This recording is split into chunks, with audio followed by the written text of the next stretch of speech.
Do you support black businesses? Listen, I support black business because I am black business. Black Business Expo, one of the largest business showcases in the history of black business in the world. The world! Sign up today at www.blackbusinessexpousa.com or call 919-308-9090. I am black business.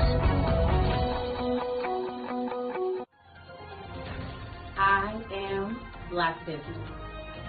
From the moment I wake until the time I sleep, I am black business. I am black business. Are you black business? I am black business. Do you support black businesses? I support black business because I am black business. Black Business Expo, one of the largest business showcases in the history of Black America in North Carolina. Join Dr. Eric Kelly III and a host of phenomenal speakers from all around the globe for this 7-day virtual event that you don't want to miss. The mission of the Black Business Expo is to raise scholarship money from kids all the way from high school all the way from college. The Black Business Olympics is one of the largest black business showcases in the world. It is an opportunity for businesses and companies to showcase their businesses globally. We are going to be giving away laptops up to $5,000 away to students.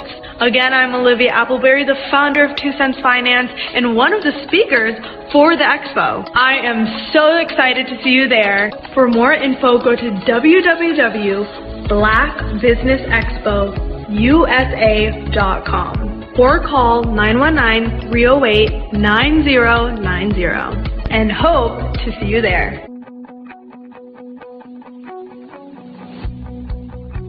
I am black business. From the moment I wake until the time I sleep. Yes, I am black business. I am black business.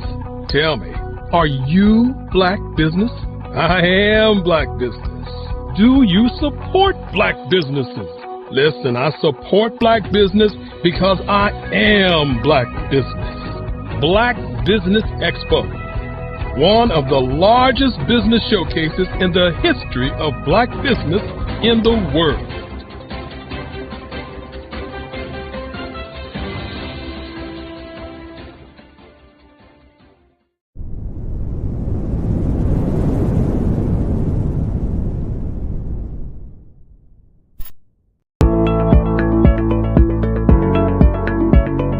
Prepare for what's coming and dominate in economic winter.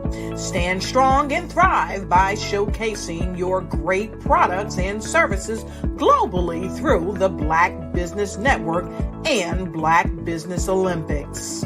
The Black Business Network has showcased over 2,000 companies with over $7 billion in sales each year. Over 10 million attendees have viewed the rebroadcast each month. Through the Black Business Olympics, unique styles of business training and mentoring are turning students into business owners and entrepreneurial warriors who will dominate in any economy.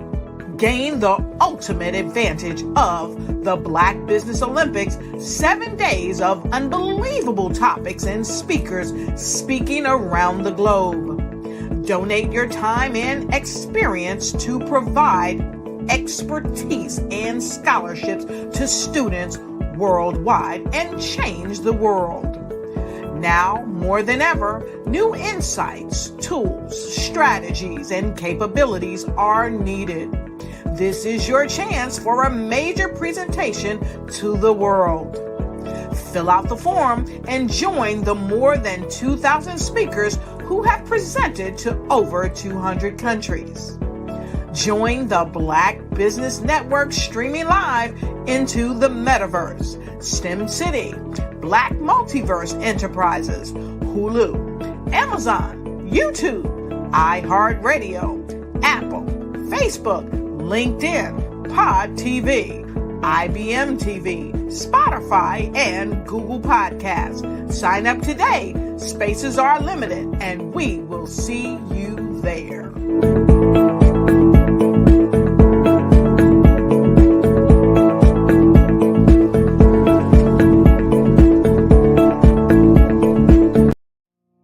Did you know that approximately 333.34 million businesses exist today, according to a report from 2021? And you may be one of those businesses, or maybe you're not in the business market yet, but you're aspiring to be a business owner.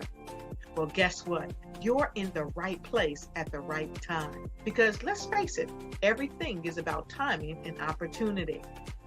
Hi, my name is Dr. Lotus Richey, and I'm the CEO and founder of the Lotus Richey Coaching and Consulting LLC, along with the Lotus Richey Ignite Show.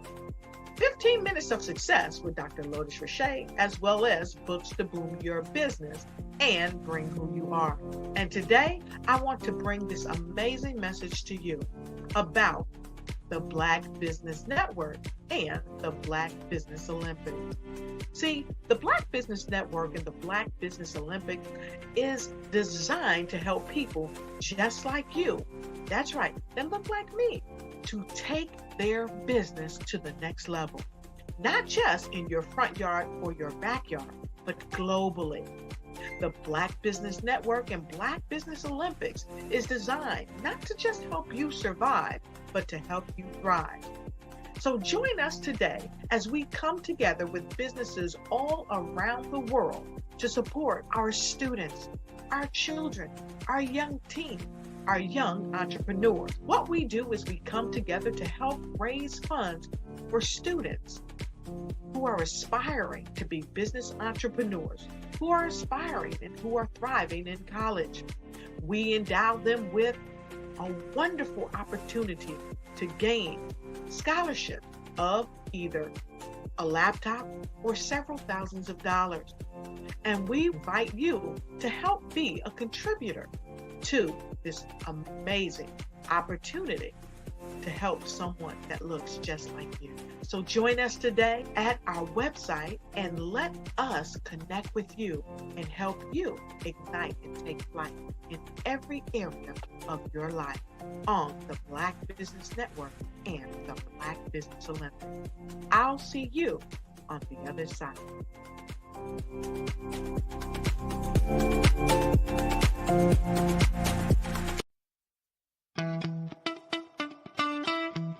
How many times have you been asked to help someone you didn't even know, a student, a business entrepreneur, or did you ever even ask, where did they end up? That business, that friend, that entrepreneur. Well, just maybe they ended up in a gang, bankrupt, homeless, or worse, dead. Maybe they turned to crime, drugs, and alcohol. Did you ever wonder? Did you destroy their dream, or was your life always so easy? At the Black Business Olympics, we started a movement to help students complete. Give them hope and foster success. Help them to leave their dreams of providing laptops, computers, and up to $5,000 in scholarship funds. Today, we ask you to help a student, a business owner, or an entrepreneur to realize their dreams by sponsoring them, supporting them, and buying from them. Consider this.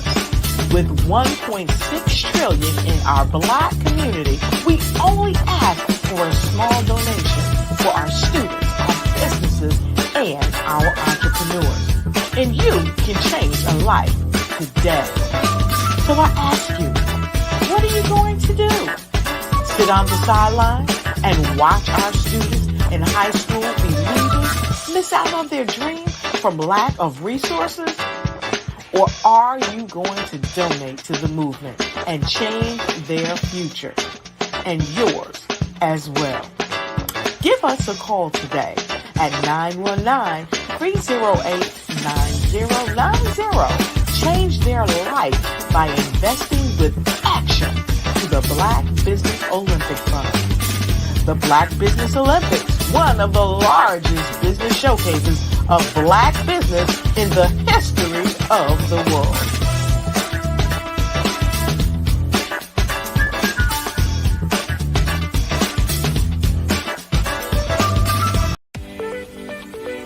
You are in the right place at the right time.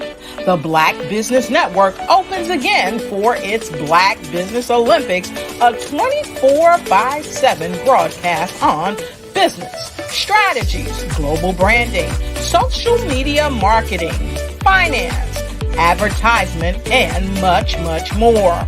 Featuring the top, most powerful entrepreneurs and speakers and thought leaders from all around the world as they gather together for this phenomenal event. Join the Black Business Network streaming live into the metaverse, STEM City, USA, Black Multiverse, Pod TV, Roku, Hulu, iHeartRadio, Apple TV, YouTube, TikTok, Instagram, Google Podcasts, Facebook, LinkedIn, IBM TV, Spotify, and Twitch. Tune in today and be a part of this amazing movement. The Black Business Olympics welcomes you.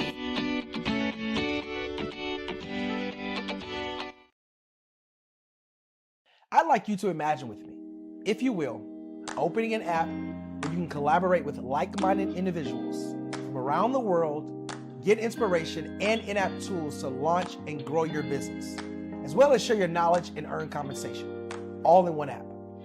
Well, the name of that app is Truso, short for Truly Social. Hi, I'm Matthew Newman, the founder and CEO of Truso, a new concept in social media. Truso is designed from the ground up to be a platform that's both social and empowering for all its users. How exactly do we do that? I'm glad you asked. First, Truso brings the world together via video. Psychologists assert that video provides a significantly more effective connection than audio only. When you enter a community on Truso, you're face to face. Second, on Truso, you don't have to have 1 million followers to monetize. Our business model allows all hosts and moderators to monetize, no matter the size of your following, by 1, producing fee-based content, and 2, inviting others to join the platform as subscribers. Even more, Truso has an in-app resource library with over 100 free resources, forms, and documents to help you build your brand and grow your business. Third, Truso is inclusive. The deaf and hard of hearing communities make up 360 million people worldwide. Unlike audio-only apps, Truso embraces this community, providing a networking platform that allows them to participate via video and closed captioning. We even have a deaf and hard of hearing foundation in the works as well. Fourth, Truso is both social and safe. We refer to Truso as a virtual extension of the beauty shop, barbershop, and brainchild of the community. A place where there's laughter, along with wisdom, growth-oriented conversation, and genuine connections in a safe space. Truso even has proprietary security to ensure we maintain a safe environment for everyone. Where are we at now? Truso is live, y'all. We've launched in beta, and we're acquiring users daily.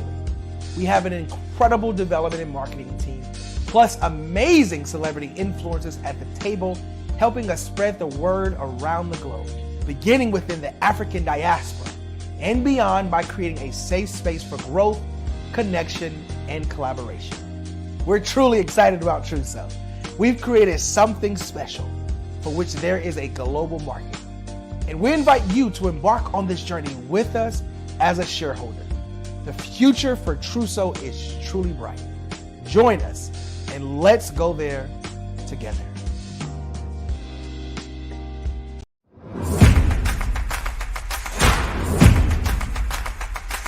Ladies,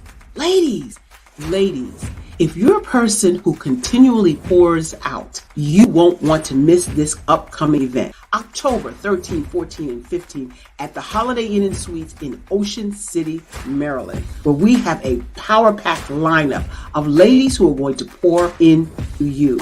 If you need to increase your impact, your influence, and your income, this is the event for you. Don't miss the power of sisterhood. These ladies coming from around the world to network and connect with you.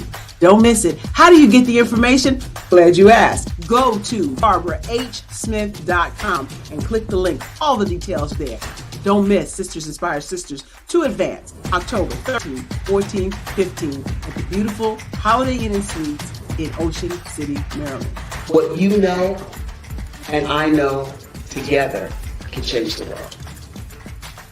Follow the Brand TV broadcast host, Grant McGaw, as he visits with top executives and entrepreneurs to find out their secrets of success with their personal brand. Follow the Brand TV broadcast host as he focuses on brand development to build better relationships, bring value to your business, relationships, and career. You will enjoy listening to each episode that is tailored to speak to you directly. If you're looking for this type of clarity in terms of building your brand, you have tuned into the right station. Each episode will help you to shape a conversation in the 5-star BDM network of 20,000 professionals and become a springboard for your corporate engagement and business opportunities. Each guest will frame their story in the areas of personal branding, business development, career development, financial empowerment, and technology innovation.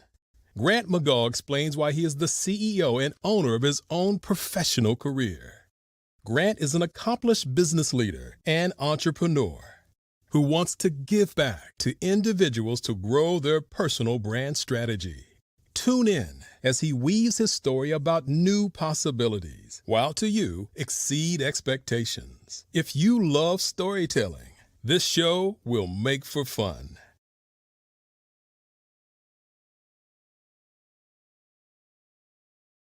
The Black Business Expo's mission. What if you could build your own city? A place where every child can find nurturing people to help them achieve their full potential.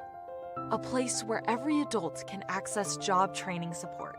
Where health education is abundant. Where social justice ruled the land. A place without limitations. Welcome. You have arrived at STEM City, USA. It is what every city should be. A safe and trusted community where you find people and resources to help you become everything you are and beyond.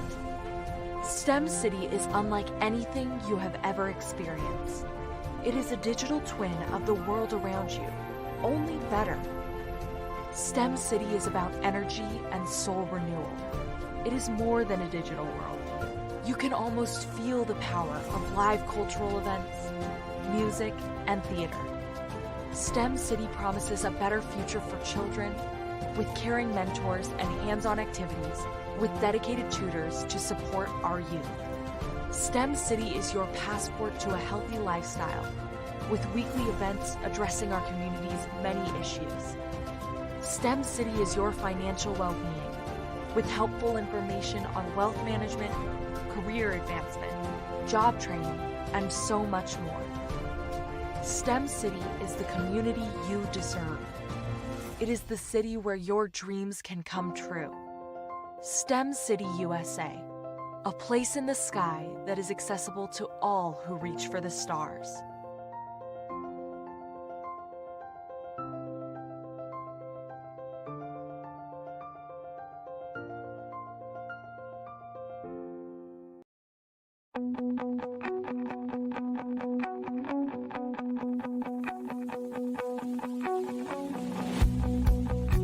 I am Black business. From the moment I wake until the time I sleep. Yes, I am Black business. I am Black business. Tell me, are you Black business? I am Black business. Do you support Black businesses? Listen, I support Black business because I am Black business. Black Business Expo. one of the largest business showcases in the history of black business in the world. The world! Sign up today at www.blackbusinessexpousa.com or call 919-308-9090. I am Black Business.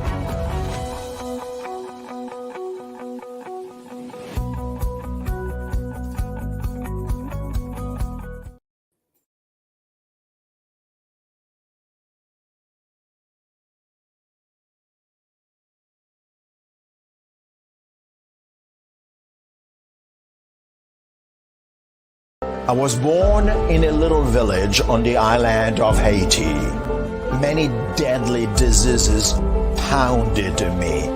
It is as if they were on a mission to end my existence on this earth. I refused to give up. In 1983, I left Haiti and came to the United States of America. And I came with $5, 2 shirts. I didn't speak any English. I came to Atlanta. I got a job. I was a doorman. I was a doorman with a dream. What I used to do, I used to come on stage. I'd rehearse this moment that I'm standing in front of you. That's the power of a dream. Maybe today is the day you begin acting as if you already have it. And then step out with full force. Take a risk. No condition is permanent. Don't let your situation distract you. You are chosen. You are called. You are born for a purpose in this life.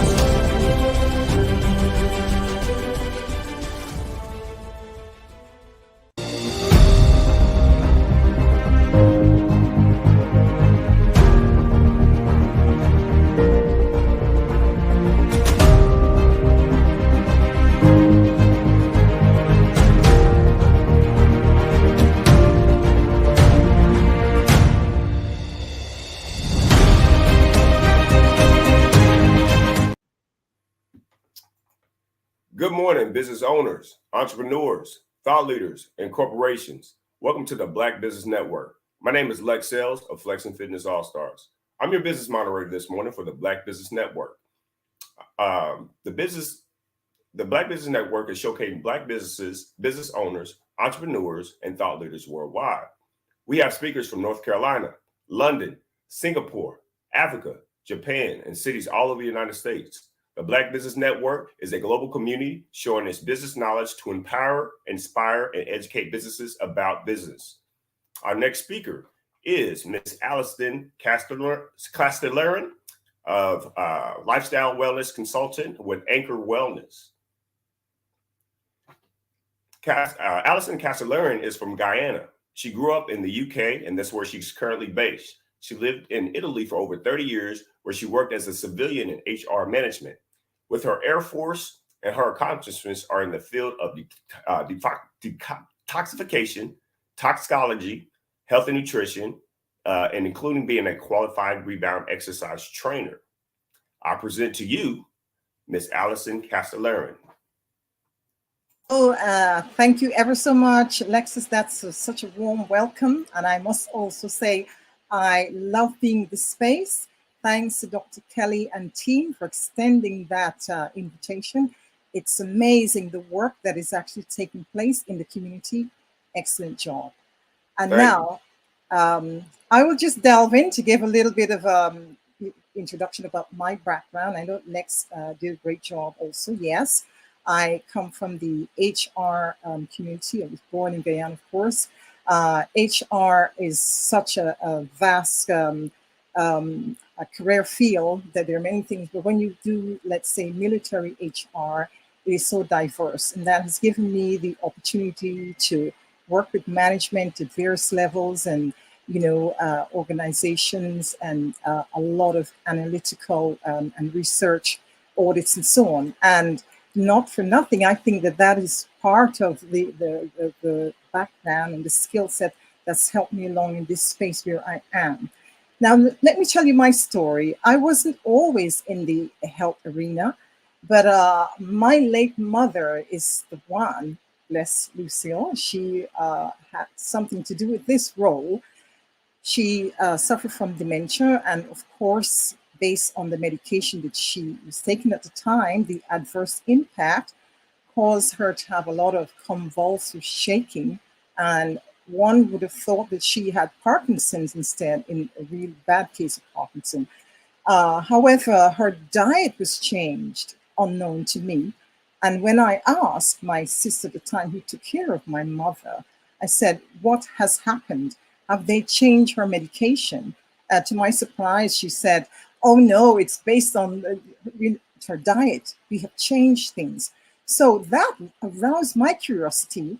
And at the time, I also had some stomach health challenge, which different medical tests and examination I did found nothing wrong. Of course, I decided to research a little bit and start applying some of these things, but I realized that I didn't have sufficient knowledge to take it to a level where I wanted to. So I delved into the health studies, as Lex mentioned. I also moved on to detoxification and toxology. And I was really, really amazed and blown away when I did the detoxification and toxicology, because that also tells us the origin and the exposure that we don't realize we're having to a lot of toxins. And that, of course, pushed me on. Fast forward, I also benefited from the application of the different change in lifestyle and my eating habits. I no longer have any disturbance or dis-ease, I can call it, with my stomach. And let's hope that that keeps going well, right? Also, at the time I wore glasses, would you believe that? And when I went 2 years after I was on this different journey, my eyesight, I did not need an upgrade in my glasses. So that was amazing for me. That showed that things worked. And this is what we need. Things work. And I believe that had I not been dedicated, I would not have gotten to this point. So sometimes we need that big D, dedication, and also the commitment to see things through to gain success. And I'm happy that I've taken that journey. Now, from that, inspired me to move on to the brand Anchor Wellness. And the brand Anchor Wellness is something that I have started some years back, but I discovered that it is not an easy thing to, when you're in a high demanding career field and you're also at the same time balancing a private business. So that was pushed in the background, as we say, back burner. And now that I'm not working for several years now, I have I'm retired. So this is the career that I want to pursue, because it is my passion and also my mission to share this knowledge with people who want to embrace good health. So going back to the Anchor Wellness, the program basically is principally based on 4 impact strategies. It's basically to promote good health. And there are 4 fundamental impact strategies. The first one being the food we eat. It may seem like something very lighthearted, but the food we eat play a fundamental role in our being healthy or our health taking a nosedive. So that is one of the principal areas that I encourage people to look at. And then, of course, look at detoxification of the body. Why would we want to detox our body? It seems like a myth. But let me say that detoxification is not something new, is not a fad. It's a science that has been around for centuries, but we have lost our way in the application with the knowledge. The Greeks and the Egyptians and the Romans, they all use the system, Africans also. So we need to get back to basics. And now in the environments that we live in, we're so developed that we have a lot of different types of toxins that come into play in the body, that the organism is just not designed to break down all of these toxins from medication, from the food we're eating with all the additive, preservative, and so forth. So we need to lend a helping hand. That's where we are. And of course, the third one that we have is high energy. Maintaining high energy is fundamental. It's not only exercise, but you see, we are energetic beings. We're all energy. Everything in life is intertwined. We have lost our way. So we also need to find ways of connecting with the universe. There are different methods that we can do. One of the things I usually say to a lot of clients is get out there and barefooted sometimes, connect with the earth. We are always in our shoes, we are always in an area where it's all built up. So we need to make that connection also, free your mind, distress your body. So we need to reach out in that space too. And the fourth, of course, the fourth input strategy of Anchor Wellness is to reduce the aging. Of course, everybody wants to reduce aging. We don't always want to look our age. We want to look refreshed. But also, once the mind is healthy, once the body is healthy, the mind will flow in the same direction. And we need to get that balance. So this is what Anchor Wellness is about. So let me tell you also, if you want, you can reach out to Anchor Wellness at http://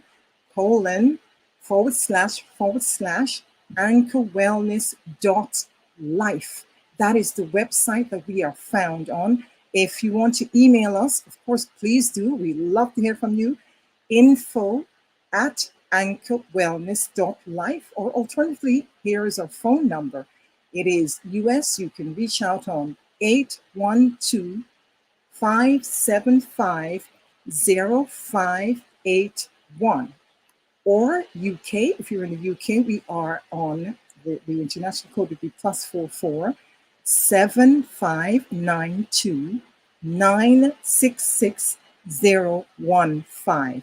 So I am so happy and delighted to be in this space. It seems sometimes I think like I'm a child again, with all the excitement to share knowledge.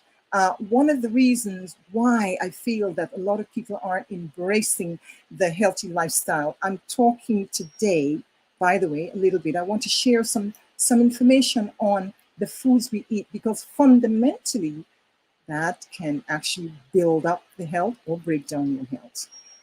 And the foods we eat, if we're eating overall foods that are fried, that are cooked, cooking destroys a lot of the nutrients in our foods. We're eating a lot of foods like refined foods. We're eating a lot of foods that have additives. Supermarkets today. So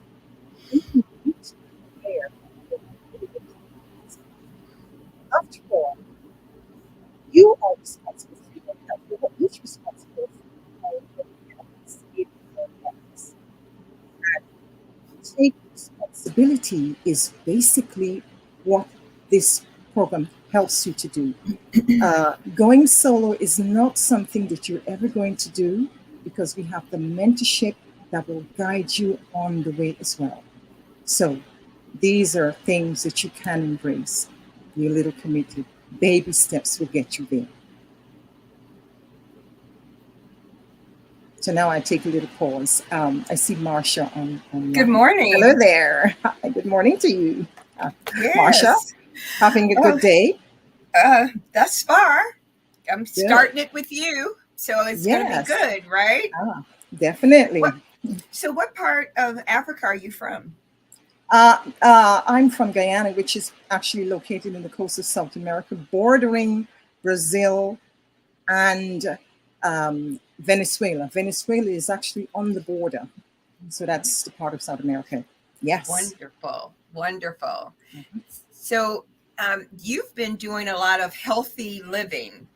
And I think that myself included, that we need to get a real perspective on the food that we eat regularly, and making certain that we are conscientious about that intake of food.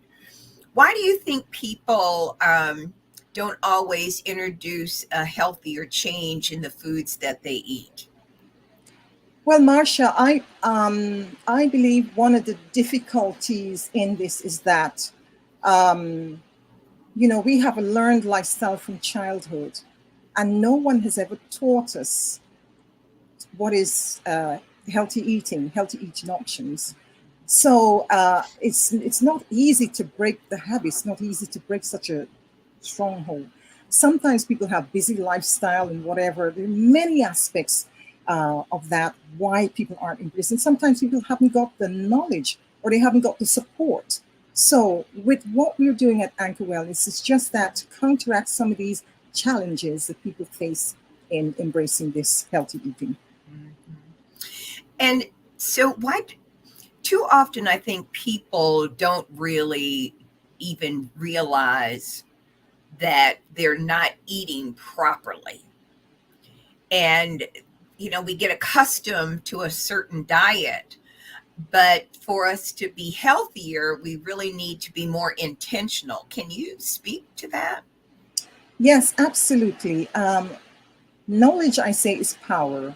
And one of the things that I say, if you're not aware, like I wasn't aware at the time when I saw food and my taste buds run havoc, I was like, oh, that's so delicious. You get that water in your mouth when you think of that lovely, delicious fried chicken, and you will eat it very often. So, the body needs also gradual change. You shouldn't implement any change to the body drastically. Of course, you wouldn't survive. You wouldn't survive the process. You would give up because you would feel, oh gosh, it's not working. So gradual replacing some of the foods that you're eating for the healthier option is a start. And then you will find that you become more and more committed. So this is basically how I advise people to approach it. That's important. Yeah. So, but let's also talk about how does fiber, and we're seeing a lot of that, particularly here in commercials. It's full of fiber. What is fiber, first of all? And why is it so important to the body? Yeah, well, first of all, fiber is the roughage that you will get to help break. Body has to break down fiber in all the foods, most of the foods we eat. And you get a lot of fiber from vegetables. So when you eat foods with fiber, it's very good for your whole digestive tract, in particularly for the colon, because even though fiber itself doesn't have any beneficial nutrients for the body, it really works as a broom, and it helps to sweep out the intestines from all the sludge and the buildup. So we need fiber. People are suffering from constipation, things like that, and because lack of fiber, and there are other things, of course, but the main thing is fiber. So what's fiber? Can you identify what types of fiber there are that people should be focused on? Well, I would always say get it from the natural foods like fruit and your vegetables have fiber. You can also use grain. Grain have fibers. Any whole foods, instead of doing the white rice, you can use brown rice. I always say brown over, the refined. And that's where you're getting your fiber from. Mullet is another good means of fiber. And the body loves this kind of food. It responds, your colon will respond a lot better when you're eating fiber. And, too often we don't think about fiber as being important, but it is. And, too often we're not eating the necessary pieces for us to do what we need to be doing with our bodies. And I know I'm guilty of it sometimes. And particularly I like chocolate. So I have to really be careful. I can't do the chocolate and stay healthy all at the same time. Right, yes. And it depends on what chocolate. If you use the milk version, if you use like the 100% cocoa, that's better because the body will accept that, But if I have a granddaughter who loves, if she opens her mouth, I want chocolate. I'm really trying to tell her to call me. Yeah, we'll get along just fine. Absolutely, I can see that. Yes. And that's really serious, though. You know, when you have young people who are looking at other, right? And we know that we have to, they have to start eating. I think one of the big things for me, I like collard greens. So I could eat collard greens for breakfast, lunch, and dinner, really. Absolutely. If I ever turn to a vegetarian, that would be my go-to. Your favorite, yes. Mm-hmm. Well, I hope good. it has fiber. Oh, absolutely. Yes. You know, you'd be amazed. A lot of the green, you know, you want your spinach, all of those things, you know. Yes, absolutely. Mm-hmm. Yes. So when we talk about fiber and what fiber does as it's navigating your system, what's in fiber? I mean, I think of, you know, little buds of thorns that are in your system, almost to how fiber would even work in your body. And how often do you really need fiber to do what you're saying we need to do? Mm-hmm. Well, fiber is that rough part of the food that you're eating, the roughage. And as I said before, it acts as a boom. And the intestines is really important to have fiber to help it function well. So when, you know, it helps that peristalsis movement, you feel like you need to go. All of that, the fiber helps. The fiber bulks everything up and makes it easy for you to go and, you know, excrete when you go to the toilet. And it goes without saying, if you're taking fiber foods and you're not drinking water, it will create another problem. So you do need to ensure that you increase your water intake as well when you're eating fibrous foods. Well, I do drink water. Now this, I'll do more of this. I want you to see, I drink this Yeti. I probably drink at least 5 of these a day. Okay, well, that's very, very good water intake. And it's a big one too. Yes, yeah. Well, at least, yes, that's quite a lot. You know, if you're getting 2 liters of water a day, you know, that's not bad. And it's a good thing we're talking about water, because what I tell people is that if you want to know if you're not getting enough water, if your body is a little dehydrated, when you urinate, and if it has a dark color, you're definitely not having enough water. So you need to increase your water intake. Yeah, and that's good. You know, I had one client, you know, who, when I told her she's not drinking enough water, she said, "Oh my God, I can't drink any more water because I'd be running to the toilets and I can't do that. I'm at work, you know." So people sometimes make choices that, you know, harm the body also, because water is the body also, the cells, you know, are made up of water, and you need to have sufficient water intake. Yes. Well, I'm glad to know that I'm on point, because yes, very much more. I drink this water literally all day long. I carry it with me wherever I am, and I don't think that I was thinking of the healthy aspect of it, but rather I just crave it, and I would drink water versus a soda. Yes, that's a healthy option, because, you know, I know some people go to work, they wake up in the morning, they never have breakfast, but they'll have a Diet Coke, and you still have sugar, artificial sugar. It's still not doing your body any benefit. There's no benefit to having all of that, whether it's artificial sugar, refined sugar. Sugar is not necessary for the body. That's exactly right. And so let's talk about that sugar. So I prefer the brown sugar. It's sort of a light brown. Can we talk about sugar and what we're doing with that? The white versus the light versus the dark sugar? Yes. Well, you know, I had no knowledge about sugar. I thought, well, you know, if it's brown sugar, it's better for you. But it's still sugar at the end of the day. Yeah, it is. I know. Yes. And I know that it's a craving that we have learned, you know, because I found that there are some people in Central America and some people in Africa, funny enough, who don't seem to have that sugar craving as we do more in the Western world.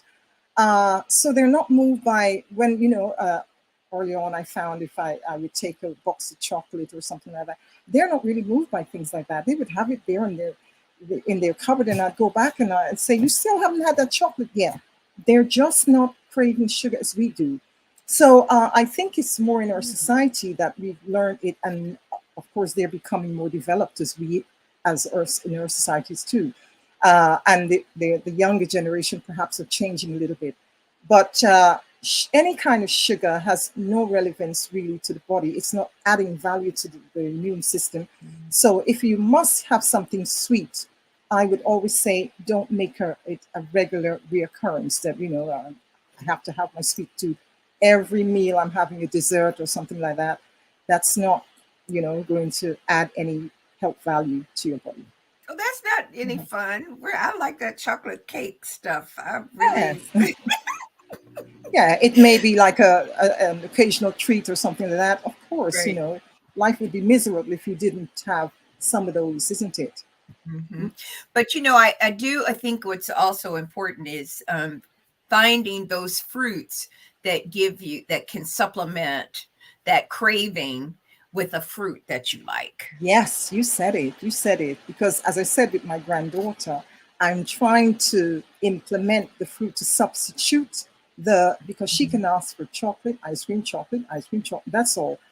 Tell her to call me. I understand that concept. And that has been an eye-opener for me, actually, Marsha, because I realized the early you start with, the healthy options, the better it is that you will be able to continue that way, But most of the times, our parents did not know. My parents did not know, So I don't blame them. They did the best they could. But now that I know, then of course I'm going to pass that information on. That's exactly right. And I think it's really important to, back in the day, I had a girlfriend who was really, really health conscious.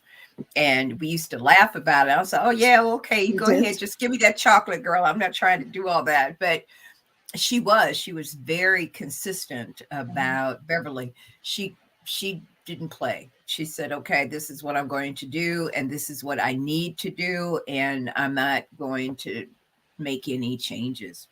Right. So what are some, maybe 3 situations that are aspects that people should be considering when they look at their diet, and also, too often we're impacted with our skin because we have these breakouts as well.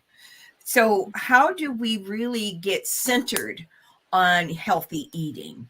What are the things, because it's not only the physical that we love, but it's also the emotional.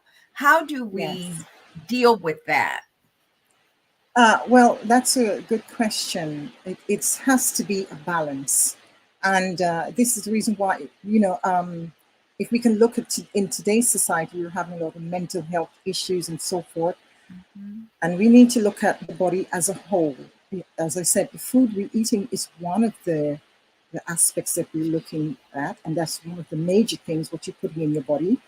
Also, the exposure you're having to toxins, people are still using a lot of plastic today. But I'm seeing a lot of efforts now in different societies that they're trying to reduce plastic because toxins leach out into different, utensils that you have. If you have water that is plastic and it's in the sun, you have the toxins are leaching out. And when these start getting into your body, little by little, it builds up. So we need to do things, I see we talk about, people are breaking out in skin pimples and so forth. It could be a reaction of something you're using on your skin. And people don't realize that the products in some of the creams and potions and lotions are not always friendly to our skin. So you need to also be aware of what you're putting on your skin, use natural things and so forth. A lot of times also when we have skin problems, it's a digestive problem. You should look at maybe detoxifying your body. It may be, you have some parasites. You may also have different kind of toxic material from medication, even from the food that we eat. The body is not able to, your detoxification organs like the liver, the colon, sometimes even the kidneys, the lymphatic system also are not able to cope under such burden. So you get different symptoms it may be pimples or so breaking up, maybe rashes on your skin. Because if there's no known specific reason that you know that maybe, you've been grazed by or whatever, you use something on your skin, then you really have to look internally and change the dynamics, do something about it. That's really powerful, because I hadn't even thought about that, but it makes sense, right? It's got to come out somewhere, and if it doesn't flow, then it's going to come through that somewhere, one of your pores. Exactly. And skin is, one of the largest organs, and a lot of things is manifested in the skin. Yes.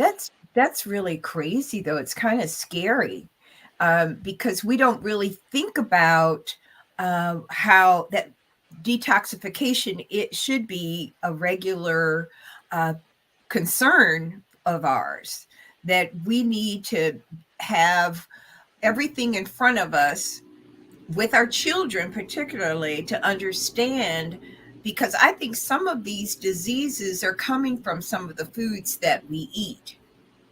Absolutely. The foods that we eat, remember, one of the things is that, our population has grown, and the food production now, they're looking at faster food production, faster growth, faster yield. So the soil also becomes very deprived of the nourishment. So the food is also voided of some of these goodness that they should have. So it's a whole spiral of things. More pesticides are being used to cope with the bugs and so forth. And a lot of the food, if it's not organic, we are consuming these foods. So the body is really under a lot of burden from the different chemicals that the organs are not designed to process. And therefore, you're going to have some backlog. So detoxification works in a way where you're saying to your body, I'm going to actually give you a break so that you can go in and work on the backlog. I'm going to use certain foods and maybe herbs at the same time, so you can go in and deal with the situation. And that's part of its fundamental thing to do. So the frequency of detoxification, if you're already eating healthy, I mean, a lot of people are embracing that now too, but there's still a great majority of people who aren't, right? Let's face it, the world is what it is. So what you can do is a periodic detoxification, like every 90 days. You can, ensure that you are, because whether we like it or not, we're living in a toxic soup. We can't avoid it. There's no other planet to go on. So let's make the most of it. And yes. And so let me just say something. When we detoxify, should we be almost on a regimen of fasting as well? Well, it depends on what detoxification method you're actually looking at, because there's some detoxification methods that would include fasting, abstaining from food, and so forth.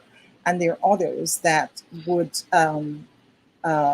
you would abstain from eating any cooked food or fried or processed foods.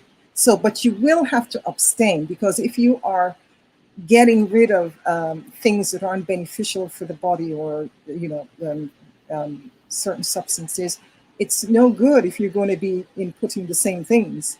So you do have to abstain from, yes. So yeah. That's exactly right, because you're really just creating more madness. Absolutely, you're defeating the purpose of what you're doing, right? That's right. Now I got to go sit down and look at my refrigerator, see what I got, because you're going to make me. You want to detox, yes. Oh, yes. So when we talk about weight, we do all these crazy diets. Mm-hmm. What does the weight loss program, what does that really look like? What should we really be doing if we're talking about weight loss? Is it something that we should be taking these pills? Should we be eating something, or what should we be doing about the weight loss with these different foods? Well, my view on weight loss is that it must be done, or it's more effective, let's say, and it's more sustainable if it's done with the natural elements that we have on the planet. if you are going to, do weight loss by using a pill or something that's in nature, you're not going to be able to sustain that. You will probably end up having the yo-yo technique. So weight loss requires consciousness of what you're putting in your body. It requires also some detox. Detox programs are not necessarily geared up for weight loss, but they do bring a lot of good results for weight loss, because it helps to take away whatever chemical substances and parasites or whatever may be in your body. And the fat burning side, of course, means that you are going to do some form of movement, because you must have the combination of those. So it should be, I see it as a lifestyle shift. And that's what people, if you're looking for fad, it will end at a certain point. But if you're looking for a lifestyle shift that you want to maintain and you're determined, the big D again, you will succeed. Okay. Yeah. So thank you so much, Doctor. We are really excited about this. And I think that I've got a couple of takeaways that I know I need to be dealing with. And one of them is I need to get rid of some of that chocolate. Yes. Well, that's the whole purpose of it. And have your chocolate, but it's important that you're not doing it every day. You're not doing it, everything should be in moderation. That's it. Wonderful. I love Thank the you space so much. I really appreciate you. Hello, Lex. Thank you too. Hello. How y'all doing today? Great. Another day in paradise. Another day above ground. Definitely, yes, ma'am. Definitely, that was some great information. So we definitely look forward to more information and keeping in contact. What would you say is the best way to reach to you, get to your social media? Yes, well, as I mentioned earlier on, I'll say it again. You can find us. The website is https://anchorwellness.life, or email us at info@anchorwellness.life, or a phone call, only a phone call away, which will be US 812-575-0581. Or if you're in the UK or you want to call from abroad, it will always be 44+44-7572-966015. And I'm Allison, and I'm so delighted and appreciative to be in this space. You are wonderful and amazing too, Marsha and Lex. I definitely do appreciate it. Thank you very much. And genius is coming. And I'll see you on the other side. Most definitely. Most definitely. Take care. Bye-bye. Thank you all. Bye-bye.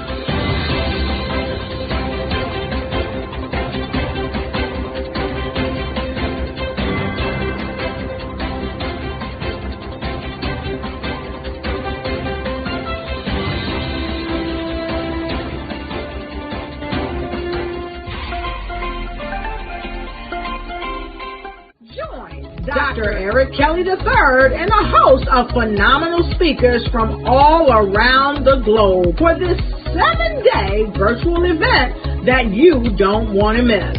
The mission of the Black Business Expo is to raise scholarship money from kids all the way from high school, all the way from college. The Black Business Olympics is one of the largest Black business showcases in the world. It is an opportunity for businesses and companies to showcase their businesses globally. We are going to be giving away laptops up to $5,000 away to students. Again, I'm Olivia Appleberry, the founder of 2 Cents Finance and one of the speakers for the expo. I am so excited to see you there. For more info, go to www.blackbusinessexpousa.com or call 919-308-9090 and hope to see you there.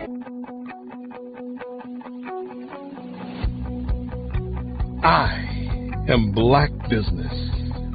From the moment I wake until the time I sleep. Yes, I am black business. I am black business.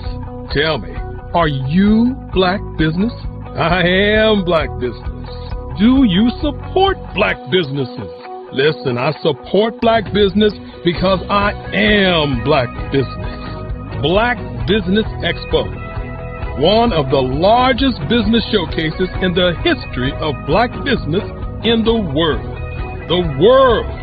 Sign up today at www.blackbusinessexpousa.com or call 919-308-9090. I am black business. I am black business.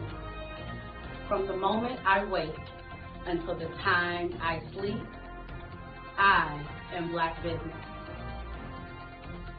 I am black business. Are you black business? I am black business. Do you support black businesses? I support black business because I am black business. Black Business Expo, one of the largest business showcases in the history of Black America in North Carolina. Join Dr. Eric Kelly III and a host of phenomenal speakers from all around the globe for this 7-day virtual event that you don't want to miss. The mission of the Black Business Expo is to raise scholarship money from kids all the way from high school all the way from college. The Black Business Olympics is one of the largest black business showcases in the world. It is an opportunity for businesses and companies to showcase their businesses globally. We are going to be giving away laptops up to $5,000 away to students. Again, I'm Olivia Appleberry, the founder of 2 Cents Finance and one of the speakers for the expo. I am so excited to see you there. For more info, go to www.blackbusinessexpousa.com or call 919-308-9090 and hope to see you there. I am black business. From the moment I wake until the time I sleep. Yes, I am black business. I am black business. Tell me, are you black business? I am black business. Do you support black businesses? Listen, I support black business because I am black business. Black Business Expo, one of the largest business showcases in the history of black business in the world. Attention all entrepreneurs and companies. Are you looking for reliable and efficient virtual assistants and back office support to help you manage your business tasks? Look no further than Superwoman Business Services. Our team of virtual assistants provides a full range of administrative support services, including operations management, social media marketing, and much more.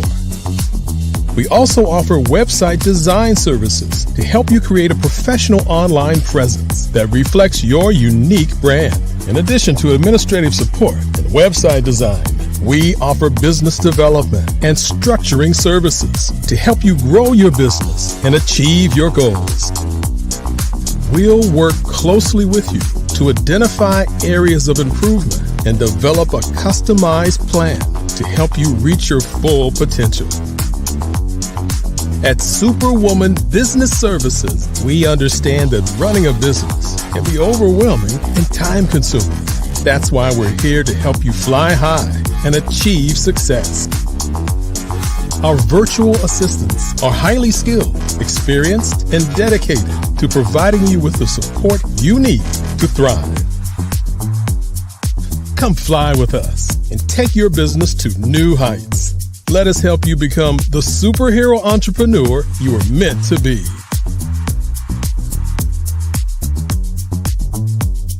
Contact Superwoman Business Services today to learn more about our back office support services.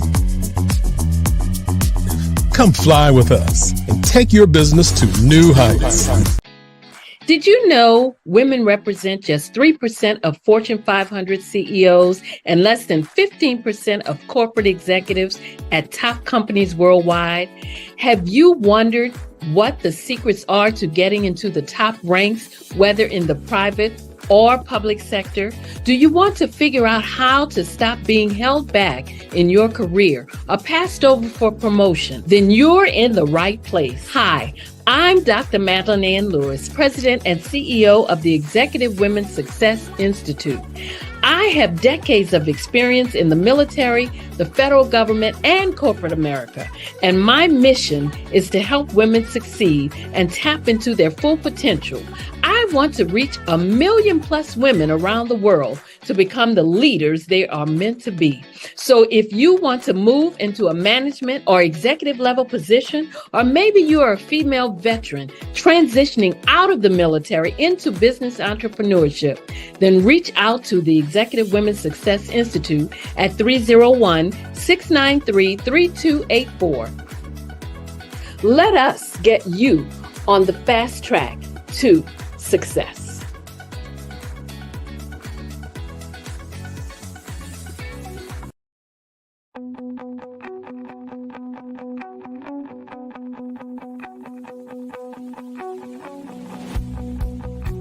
I am Black business. From the moment I wake until the time I sleep. Yes, I am Black business. I am Black business. Tell me, are you Black business? I am Black business. Do you support Black businesses? Listen, I support Black business because I am Black business. Black Business Expo, one of the largest business showcases in the history of Black business in the world. The world. Sign up today at www.blackbusinessexpousa.com or call 919-308-9090. I am Black business.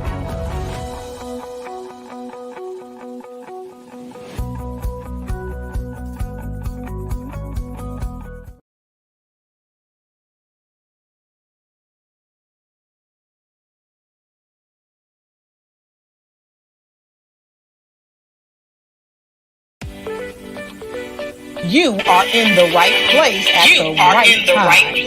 The Black Business Network opens again for its Black Business Olympics, a 24/7 broadcast on business, strategies, global branding, social media marketing, finance, advertisement, and much, much more. Featuring the top, most powerful entrepreneurs and speakers and thought leaders from all around the world as they gather together for this phenomenal event. Join the Black Business Network streaming live into the metaverse, STEM City, USA, Black Multiverse, Pod TV, Roku, Hulu, iHeart. Hello, good morning, good evening, good afternoon, wherever you are in the world, and welcome. Business owners, entrepreneurs, thought leaders, and corporations. This is the Black Business Network. My name is Enolia Foti, founder and CEO of Enolia LLC, Director of Operations for Vision Afrique Development, and CEO for Expressions of Humanity Foundation.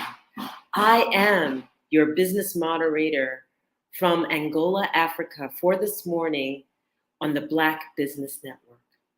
The Black Business Network is a 24-hour business network showcasing Black businesses, Black owners, entrepreneurs, and thought leaders worldwide.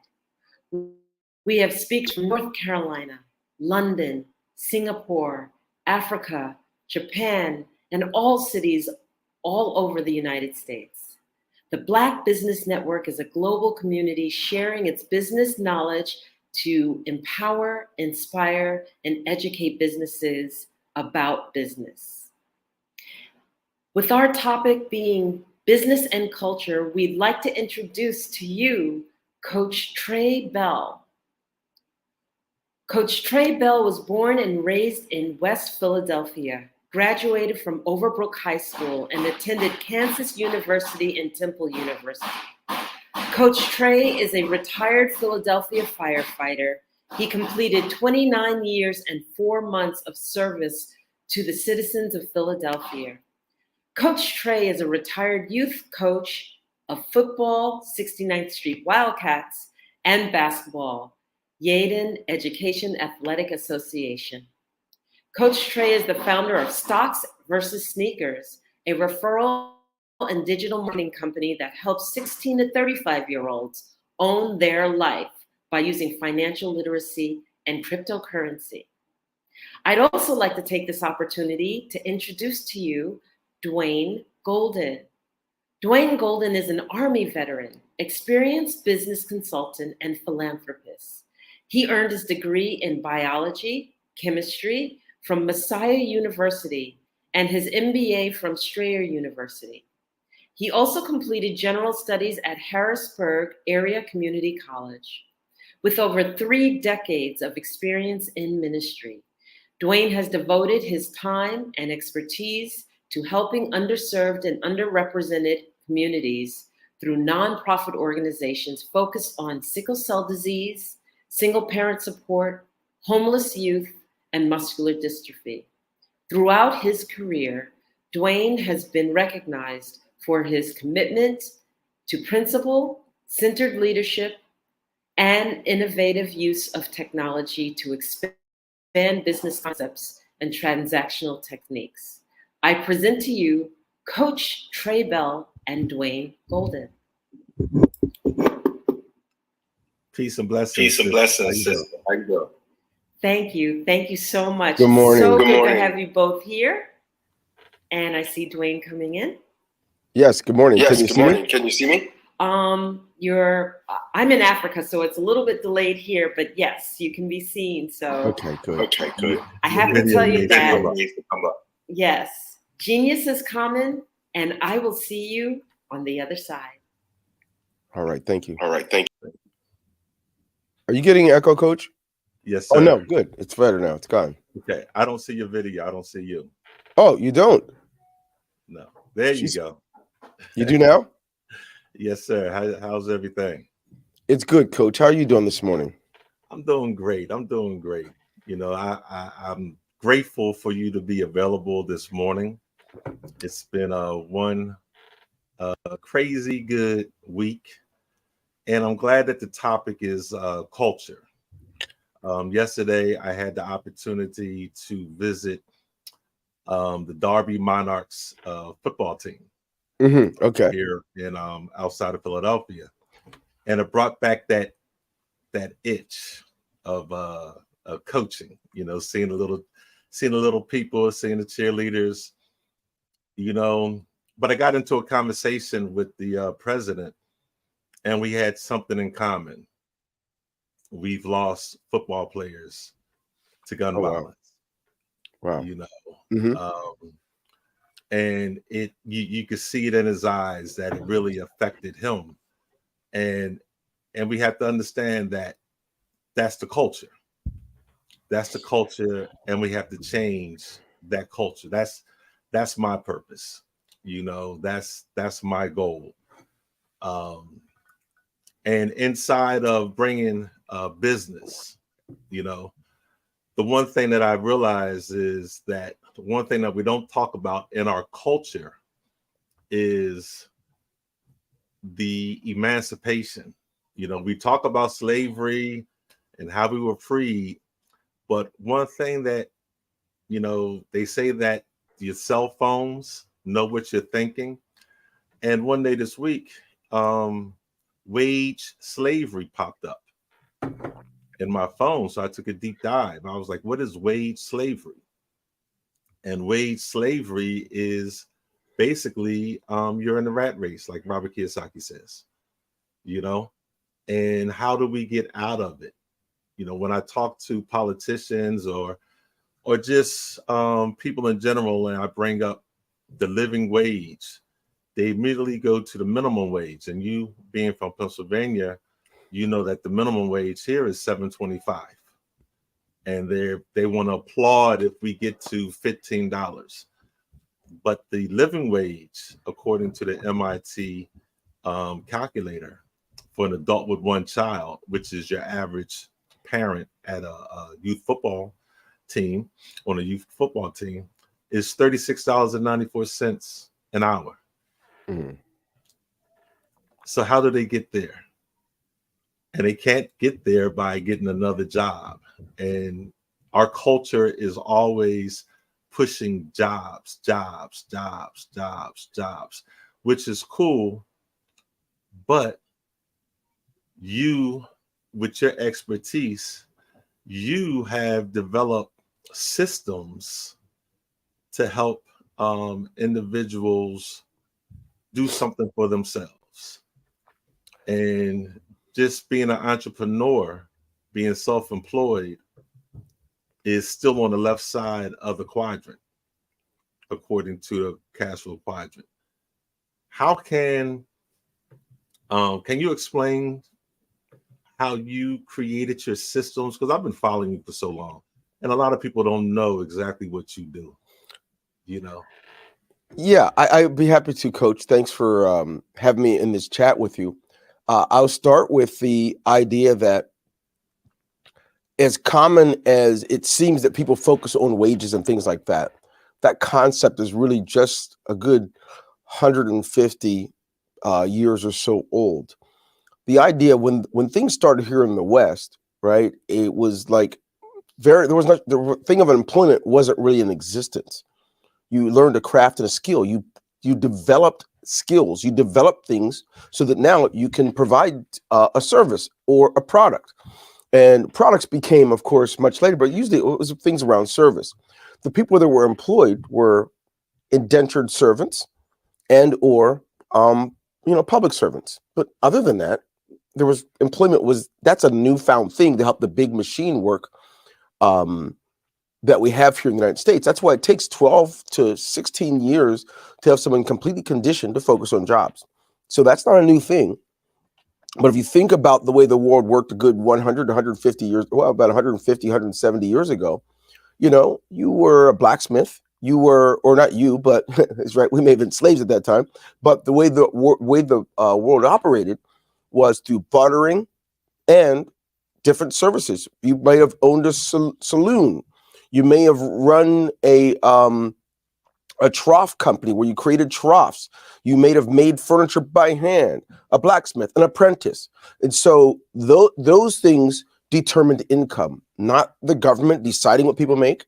Those are things that are subliminally put into our mind as we go through the educational system.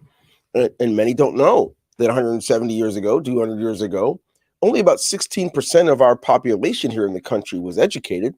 Everyone else developed skills outside of that. Not that education is not important. It's just that we flipped. We made everyone into drones, and to spend the first 18 to 24 years of our life being conditioned and trained so that we can make the big machine work. That is, go get a job so that you can consume these things. And then eventually things like credit and other things got placed in there. Now, if you take a look at our post-slavery mentality, we fit right into the big machine. And so I was never comfortable. I had 23 jobs in 19 years. I don't know why. I don't know if God put something in me. I was never satisfied with just routine. And so it wasn't money that attracted me. It was the ability to be able to use my mind and use why I'm here, my wiring. And so it didn't matter what a company paid. If it didn't fit right, I didn't stay. In the old days, that meant you were unstable. Nowadays, it's very common, right? Mm-hmm. And it appeared that I may have been unstable with all of those many jobs. But the skills I learned along the way prepared me for entrepreneurship. I was already prepared from birth. I think all human beings are. So if you think about a 2-year-old, they see what they want and they go after it. That's because they have the wiring that God gave them from birth. It's nothing for a 2-year-old to walk over to another child, pick up that child's toy and say, mine. Mm-hmm. Now, granted, it's not the correct mode, but what is correct is they see what they want and they go for it and they possess it. And so entrepreneurship is nothing less than that. And so what has to happen is we have to debug, undo the wiring and undo the conditioning. So when I create systems, I like to create systems where the individual determines their return. I don't think in wage, right? Wage typically or usually in cases that we refer to or talking about, in return for our time, we're going to get this amount.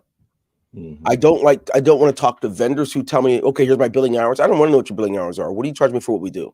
What you put in hours, that's on you, you know? So there's a lot of undoing. So for me, I like to create systems that either require the person who's going to utilize the system to undo their thought process, have a paradigm shift so they can actually be successful. And so when you do that, you find out the ceiling that we're trained to have a ceiling. So 40 years ago, when you were in school, you think if I could get a job making $50,000, which is about equivalent to what 150 would be now. You're like, if I could get that kind of a job, that means I can have the house, the spouse, the dog to bring me my slippers, and a white fence around my house. That stuff's conditioned through Disney, through the movies, through everything. And all of a sudden, we're all just become these walking drones. What do you do? Well, I went to law school. What do you do? I'm a physician. What do you do? I'm a manager at CVS. I'm a so-and-so. Before you know it, our identity has nothing to do with who we are. Our identity becomes about what we do to make the big machine run. So my ideas that I integrate into systems that are built have to do with that individuality. What can I do, right? So I can exchange a whole lot of value for a little bit of income or a little bit of return for that exchange. And when you do that, you can build true wealth, long-term and residual.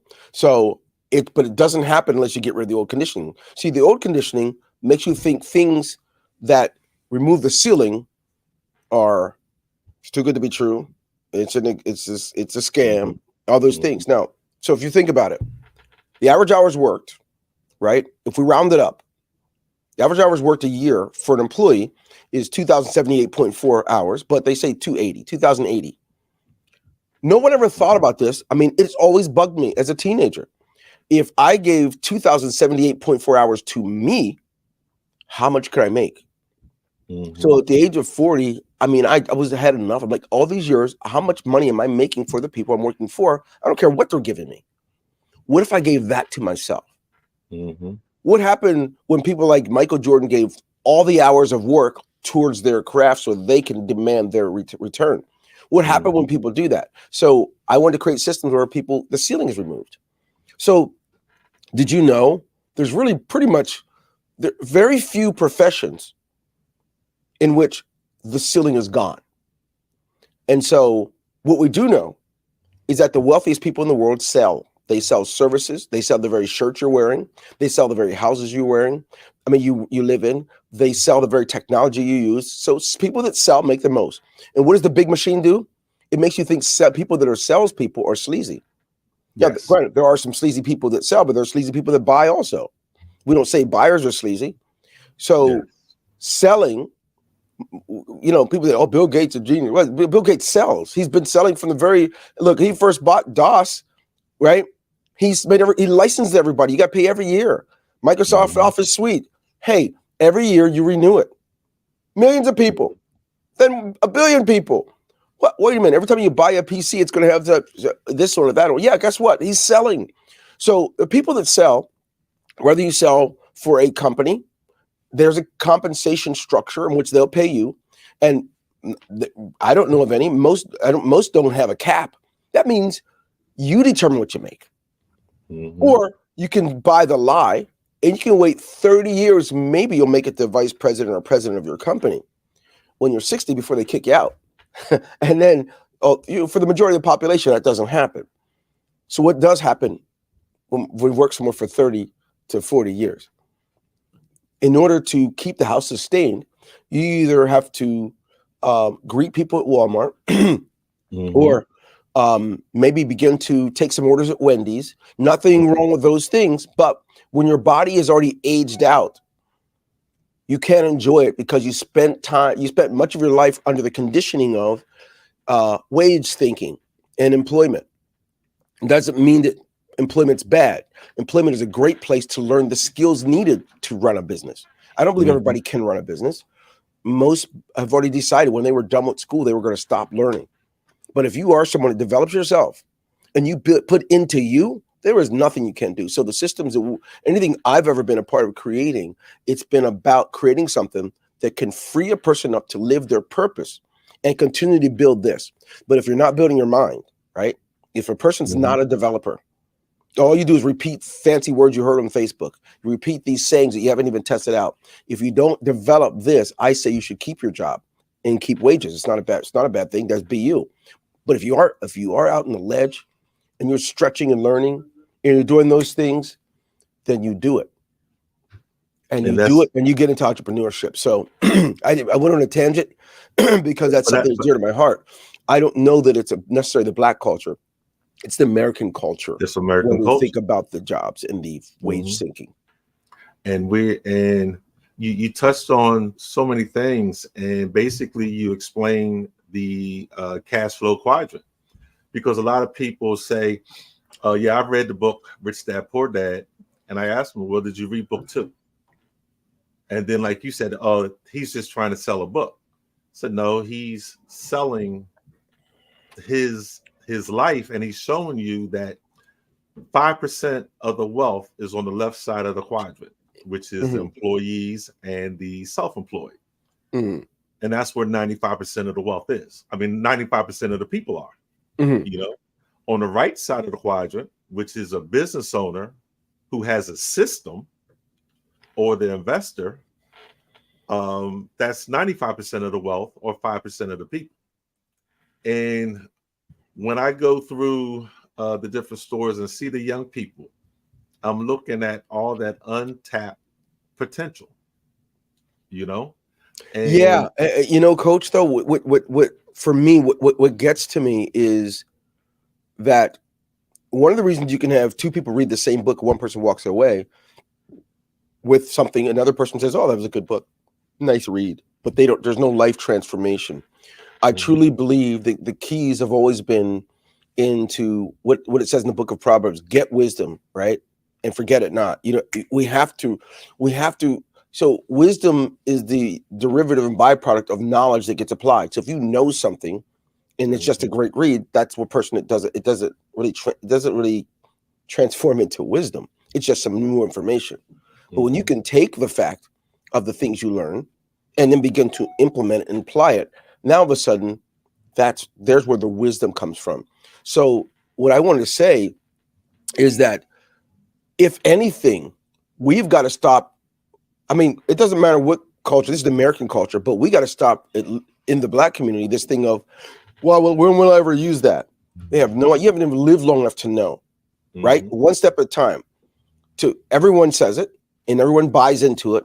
Why do I have to take algebra? I'll never need it, right? Not knowing that the things that are getting sold to us were created because of a person understood algebraic expressions. They understood polynomials, so they could create something that's going to wow us. And the reason it wows us is because we never found a use for it. When will we need that? And so I say we have to learn and understand. Of course, we're not going to believe in things that we can't see. That's why we still have flat earthers. That's why we have people that say, well, look, I've heard someone say, how do I know this in Japan? Have you ever been there? I've been there. But the point is, people begin to believe only what they can put their mind around because they won't expand their mind. We have to train our kids to look beyond it. Don't just sit and hear something. Hear it, check it out, do your homework. Don't learn your politics from Facebook. Don't learn what you believe from what you only see. Dive in, peel back the layers. There's nothing wrong with learning about how the stars operate in their orientation. There's nothing wrong with going deeper. And that's where we lose. We've replaced development with a great movie that has a good plot. We've replaced some new great knowledge with scanning Facebook for some partial truths or scanning YouTube for some partial truths. So that's where my challenge comes in, is that these things are byproducts of what's going on in our community. Yeah, we're shooting each other. It's about survival. And our ancestors had to survive. But what they did to survive is they came together. Yes, there was addiction problems in our communities 150 years ago. There were other issues in there. but we didn't intern on ourselves because there were skills being developed. Don't you look back and see all the things you found out that an African American built? They didn't just build it. George Washington Carver wasn't just one day, oh, there's peanut butter. No, he's a scientist, man. Yeah. He was a scientist.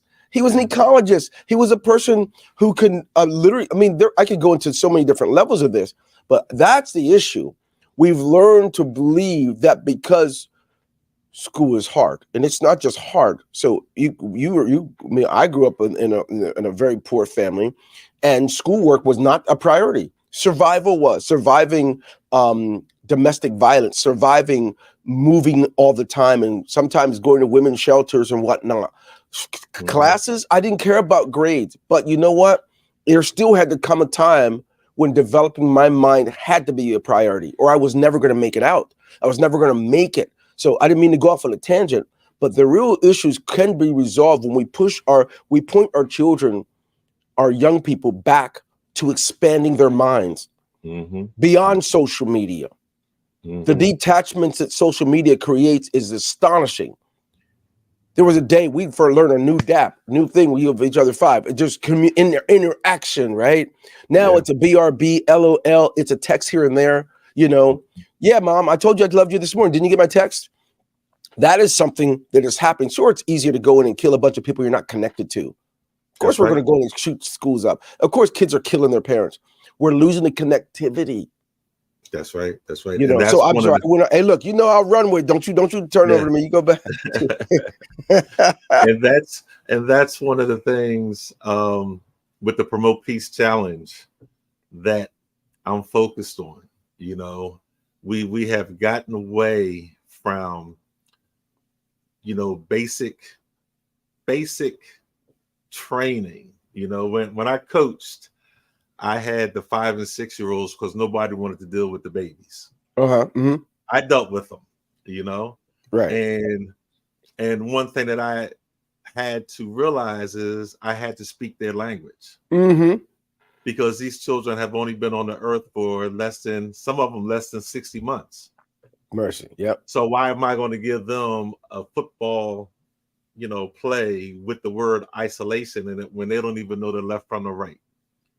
And when I decided to use cartoon characters, you know, they got it like that. And our whole game went to another level.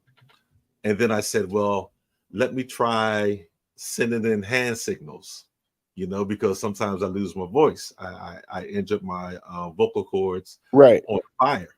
Right. And I was told they can't learn hand signals.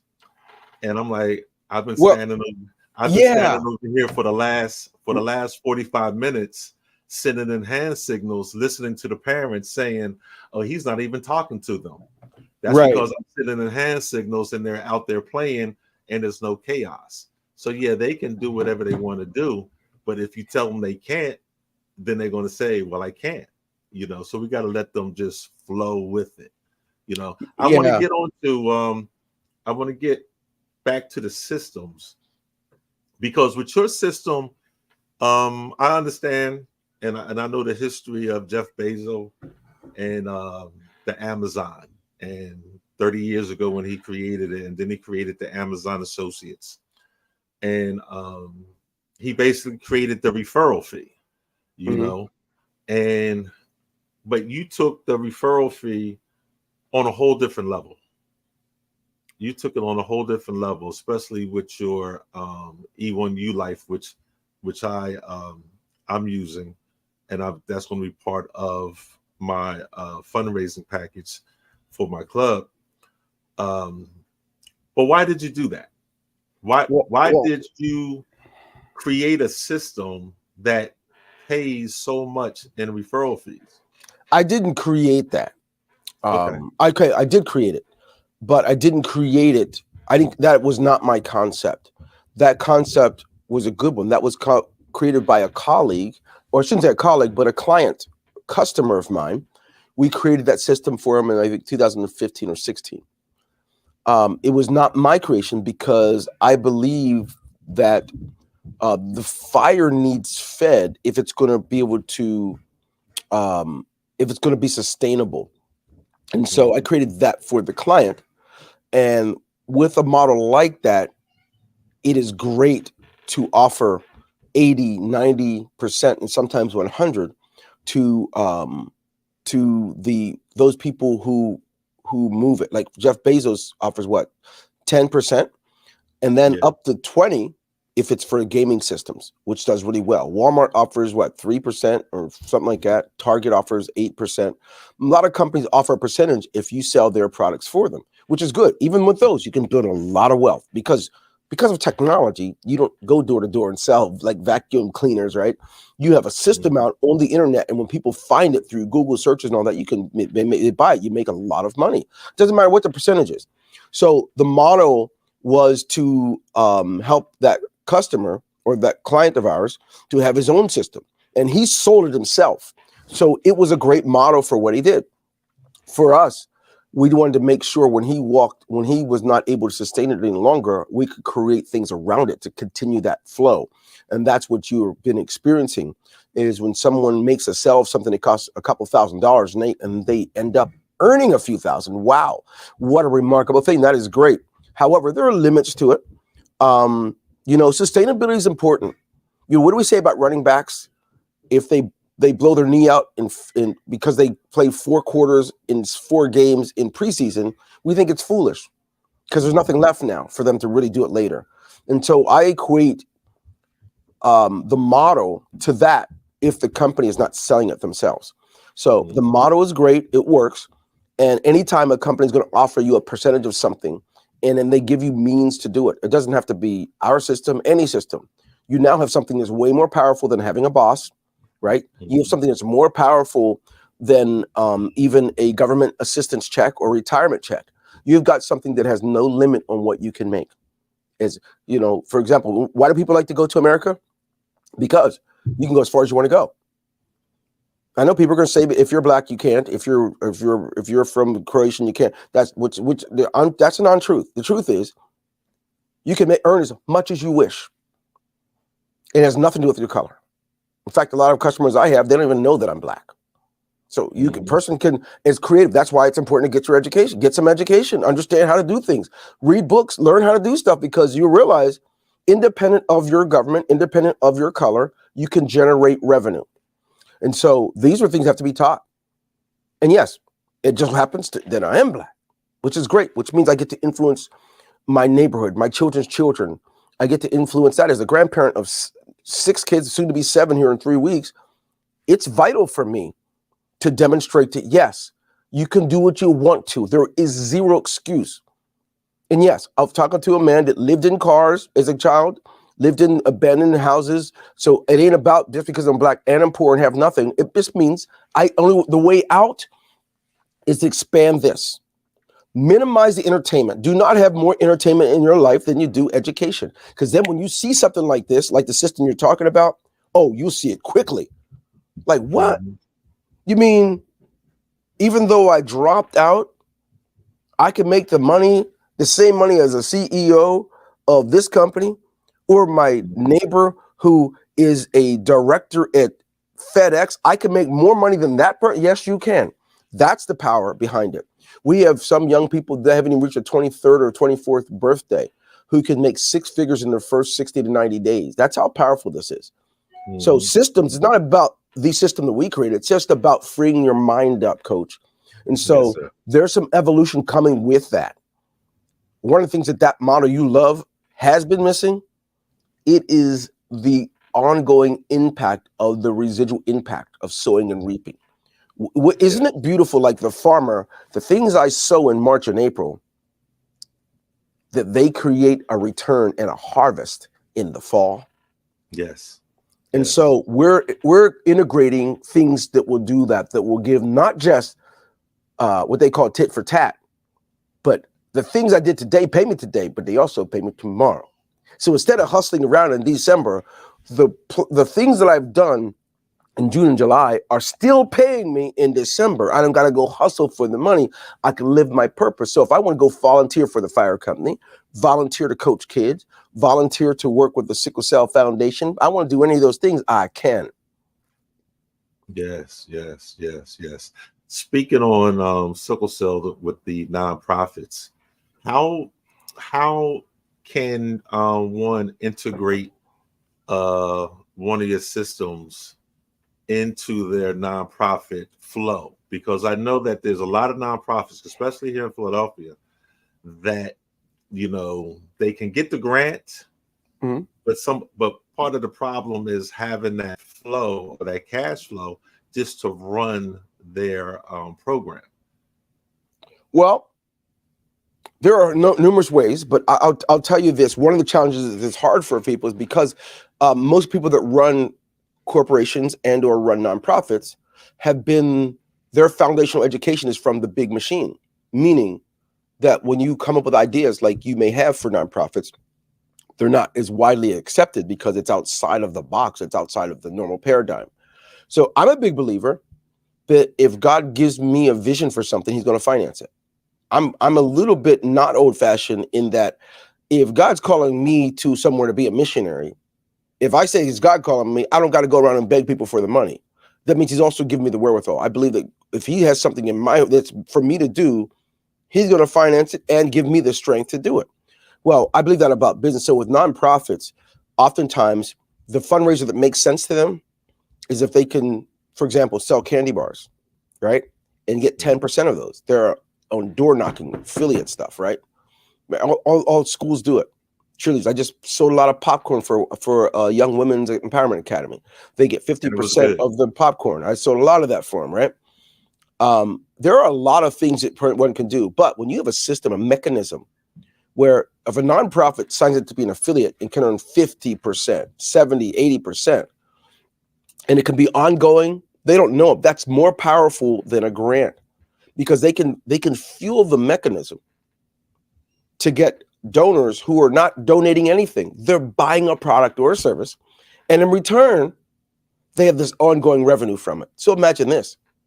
What if this platform you guys are using here called StreamYard said for the local nonprofit, if they sell this, if they want to put a link on their website and sell this, every time someone pays their monthly payment, they get 50% of it. Mm-hmm. Nobody knows how powerful that is. So let me tell you, if something costs $40 a month and 1,000 people buy it, but your nonprofit, your young kids, if they get 50% of that, that means if the 1,000 people are only, if it takes a whole year to do it, that means that your football team is earning $20,000 a month. Mm-hmm. And because we hate math, we are conditioned to be afraid of it when we're younger. We don't see its application, and adults and teachers, parents allow their kids to think, well, when will I ever use that? This is why people make horrible decisions related to their future because they don't do the math because they can't do the math. But when you do that kind of math, you'll never be fit to be someone's employee again. That's right. And so imagine that. Even if it takes you 5 years, it won't. You literally could do that within the 6 months to a year. Have 1,000 people paying $20 a month, and you're getting 50% of it. That's $10,000 a month.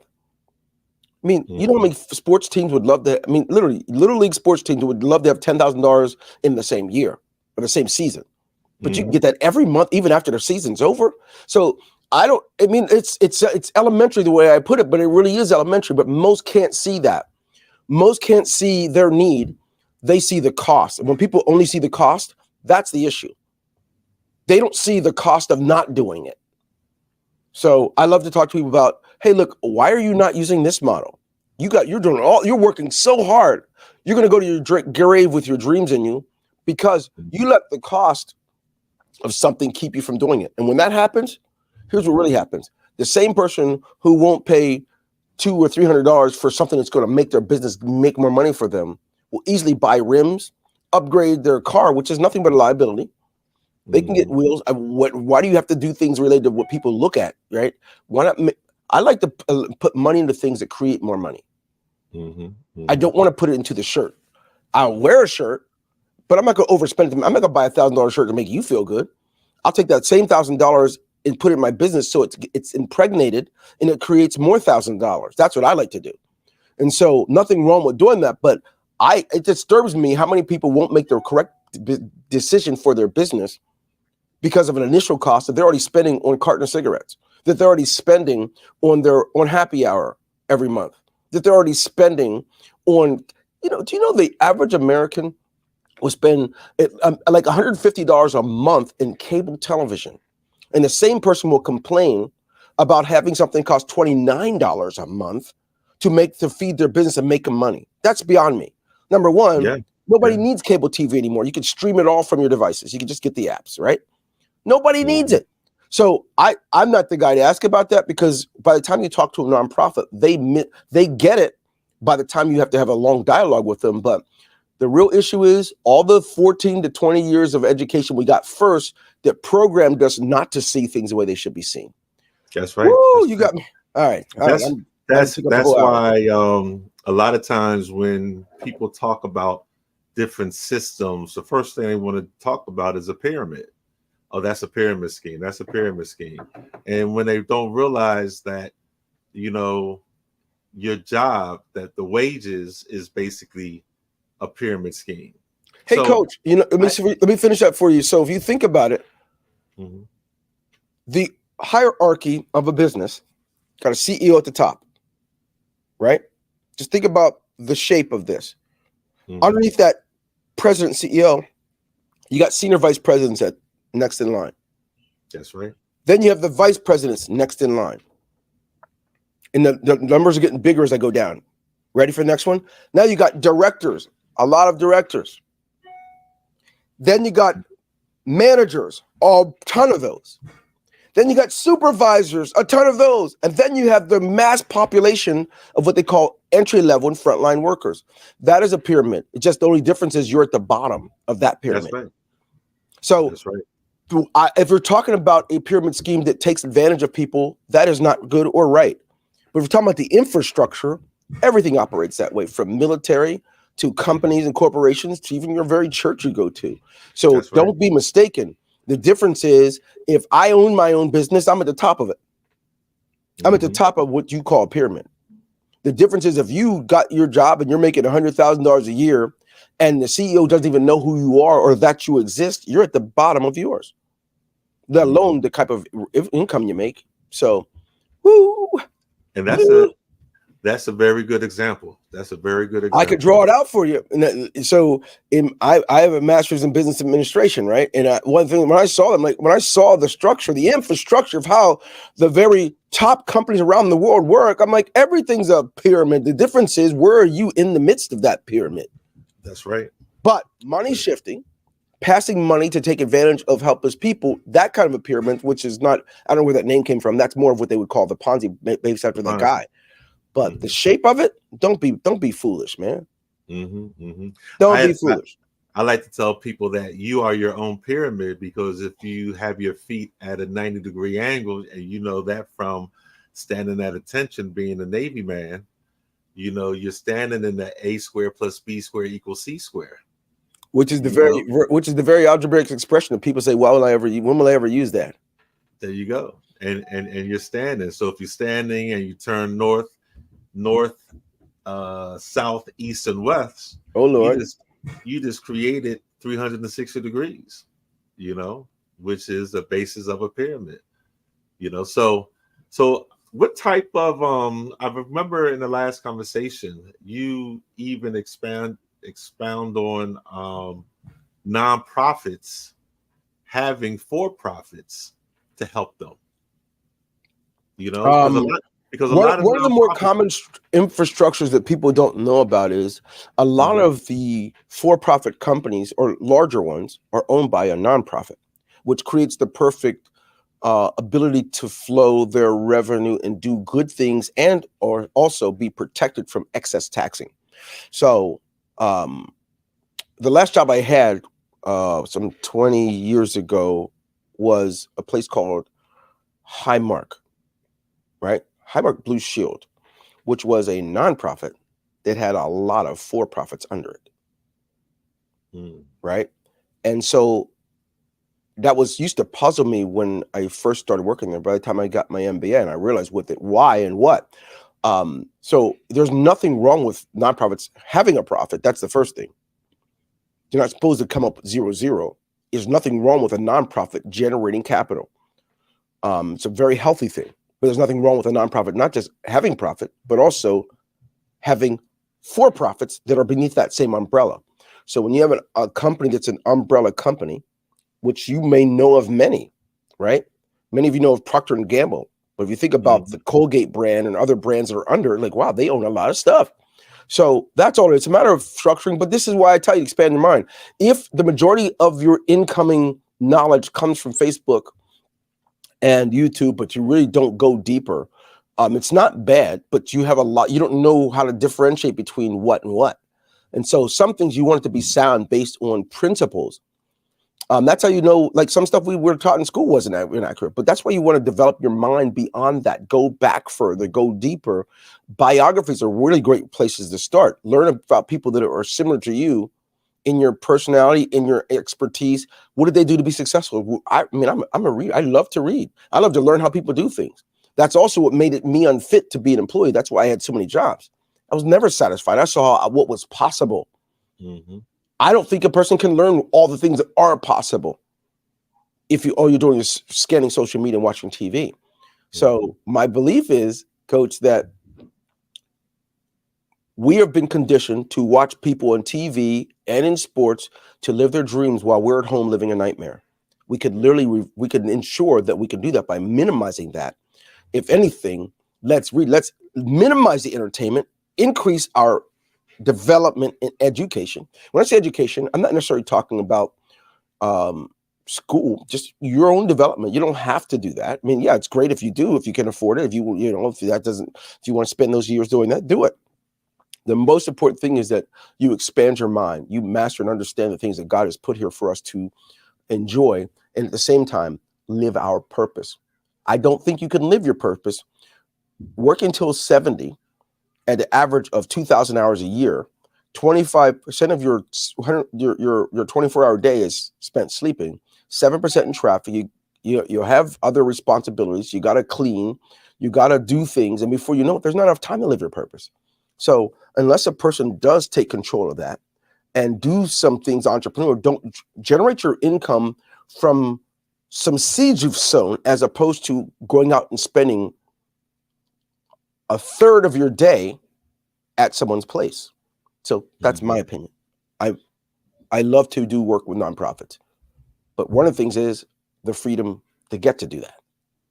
And so that's why I'm talking about it. But anyway, I don't want to ramble. I see it's already at the top of the hour, and I don't want to mess up the next person coming in. But you asked a lot of you asked the right questions. But the reason that I create the systems that do that, Doc, is because I believe that every human being, as long as they're breathing, deserves a chance to step into the power in which they were created.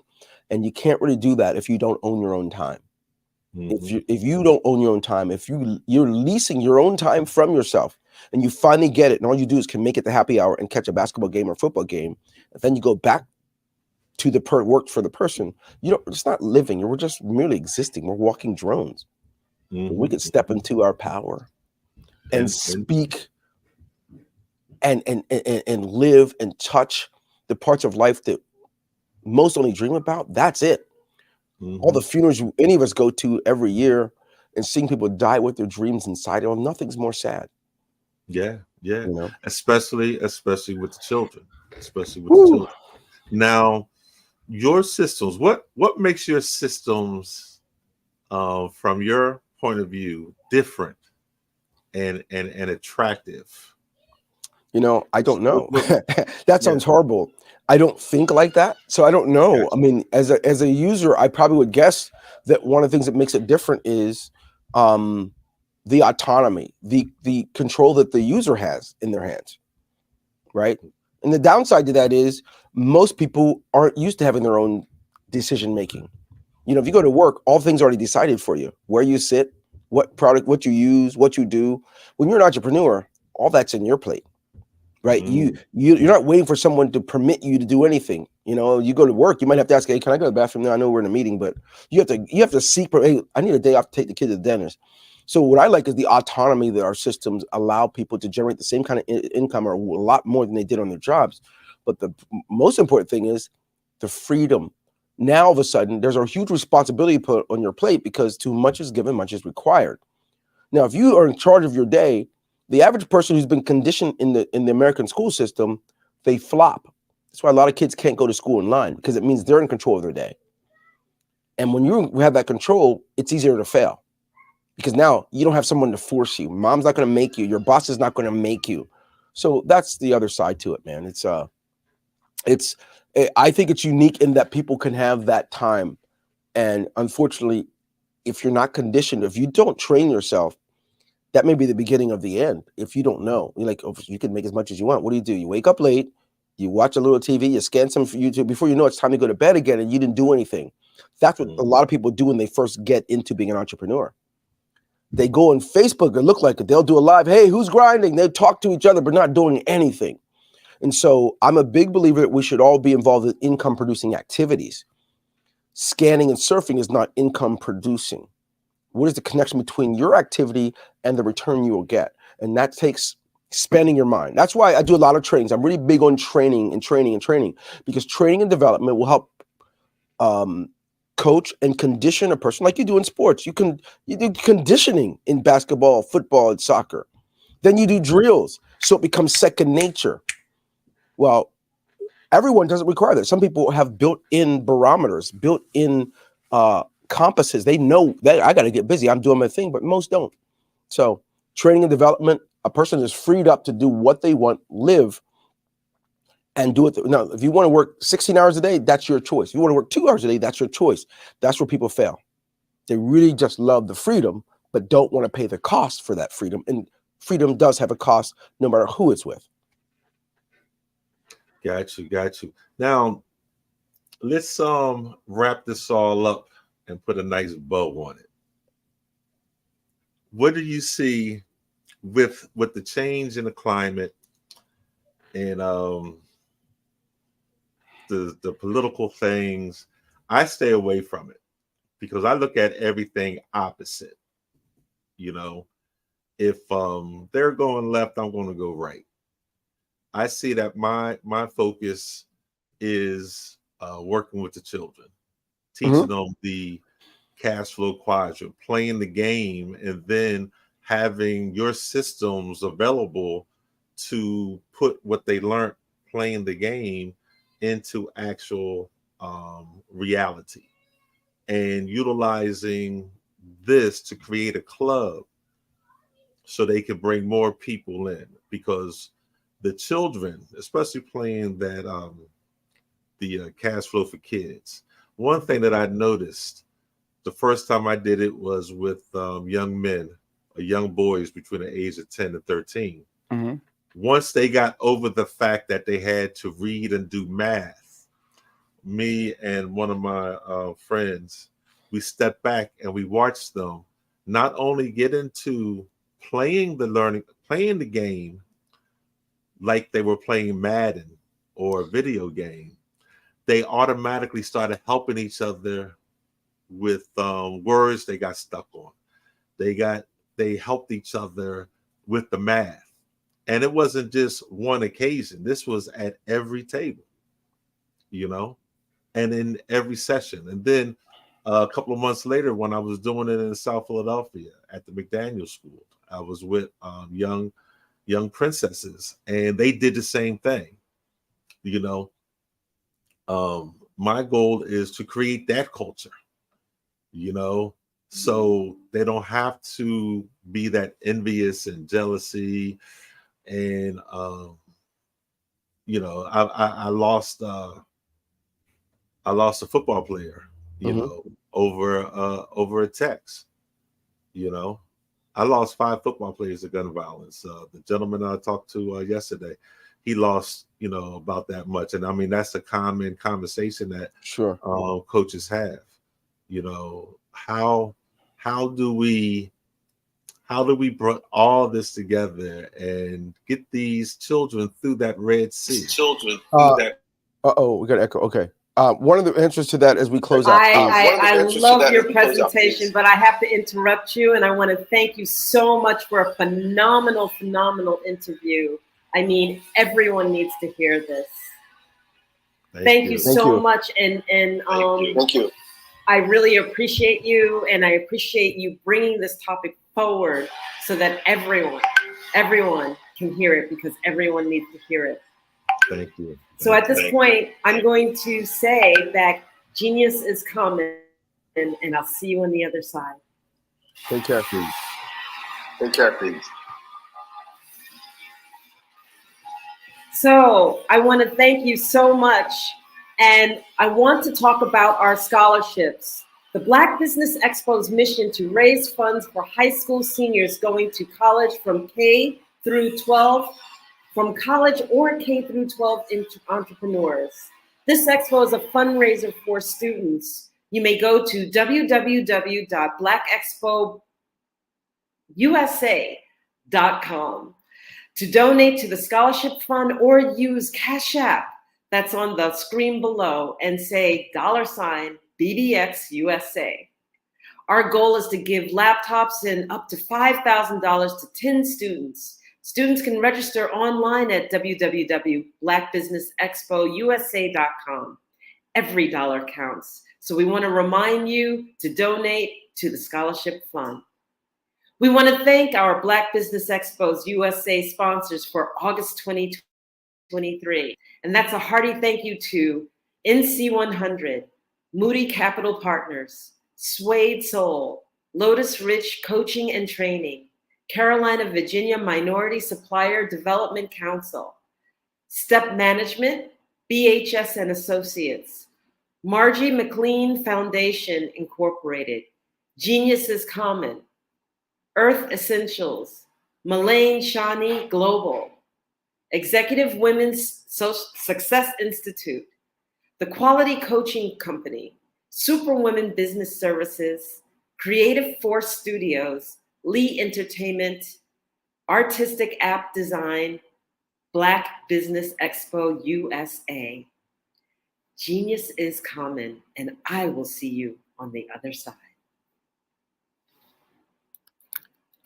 Phenomenal Tanya T. Wise, who is here from the great state of Maryland. Tanya, welcome and thank you for being with us today. Can you indulge our audience a little bit and tell them just a little bit more about who you are and what it is that you do? Well, I love being able to talk to people and have a magnetic attitude, being able to just show them. So I always like to say, level up is Coach at Tanya T. Wise here.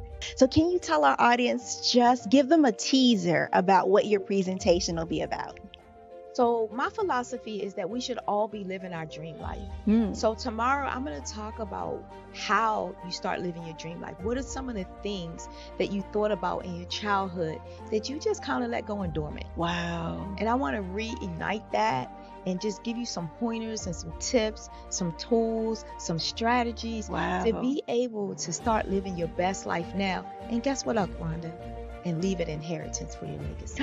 Oh my goodness. Okay, I know that's resonating with a lot of people. I've heard that you have a dynamic coaching program. Can you tell us a little bit more about that? Absolutely.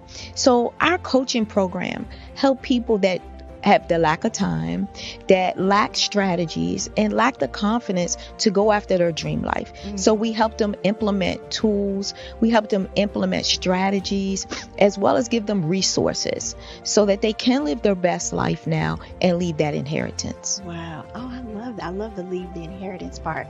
Listen, you are dropping some major nuggets, and I know a lot of what you're saying is resonating with a lot of people, but I think we're all curious, how did you even make this transition into the speaking and coaching arena? What's the story behind this? So I started out in finance, and I realized that a lot of people don't necessarily go after their dream life because of the lack of finances or the education behind finances.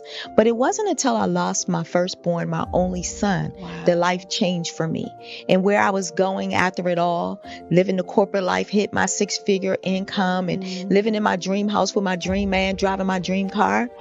I nearly lost it all when I lost my son. And so I realized it only takes one financial catastrophe that can change your entire life.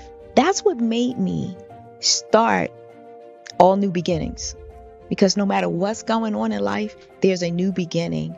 And because of that, we develop a program called Wise Minded. My little slogan is, don't just dream it, let's live it. If they want to connect with you or work with you, what is the best ways for them to be able to do that? Well, for my social media guru, you can connect with me on every single social media platform as Tanya T. Wise.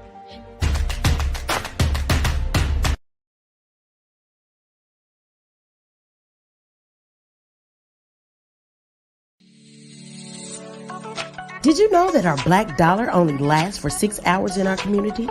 Yet other communities, their dollars last for 19 to 30 days.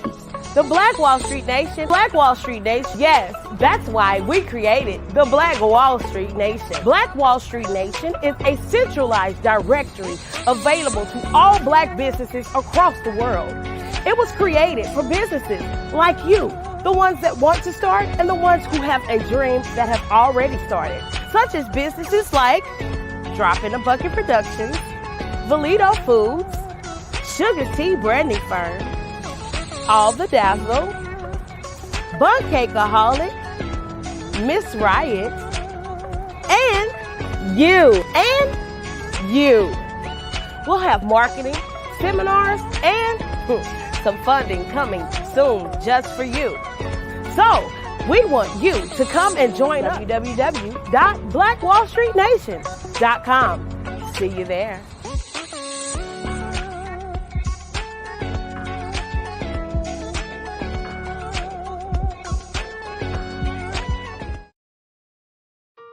Hello, this is Israel, and I am CEO of Daydreams Interactive and author of Princess Planet. So, genius is common, and as a kid, I loved to daydream. Even as an adult, I loved to daydream. And when my daughter became 6 and loved princess characters, but we just could not find the diversity that showed her, we created our own characters. So, for instance, you have Princess Nulu right here. Princess Nulu is from Uganda, and her genius is that she loves to take care of animals. She can actually even listen and hear what they say. And then we have Princess Isabella right here. Princess Isabella, she's from Cuba, and her genius is biochemistry. One day she hopes to eliminate disease. Then we have Princess Nia right here, and Princess Nia is based off of my daughter, and she wants to be the greatest dancer alive. So that's her genius. So what's your genius? My genius is my imagination. Genius is common.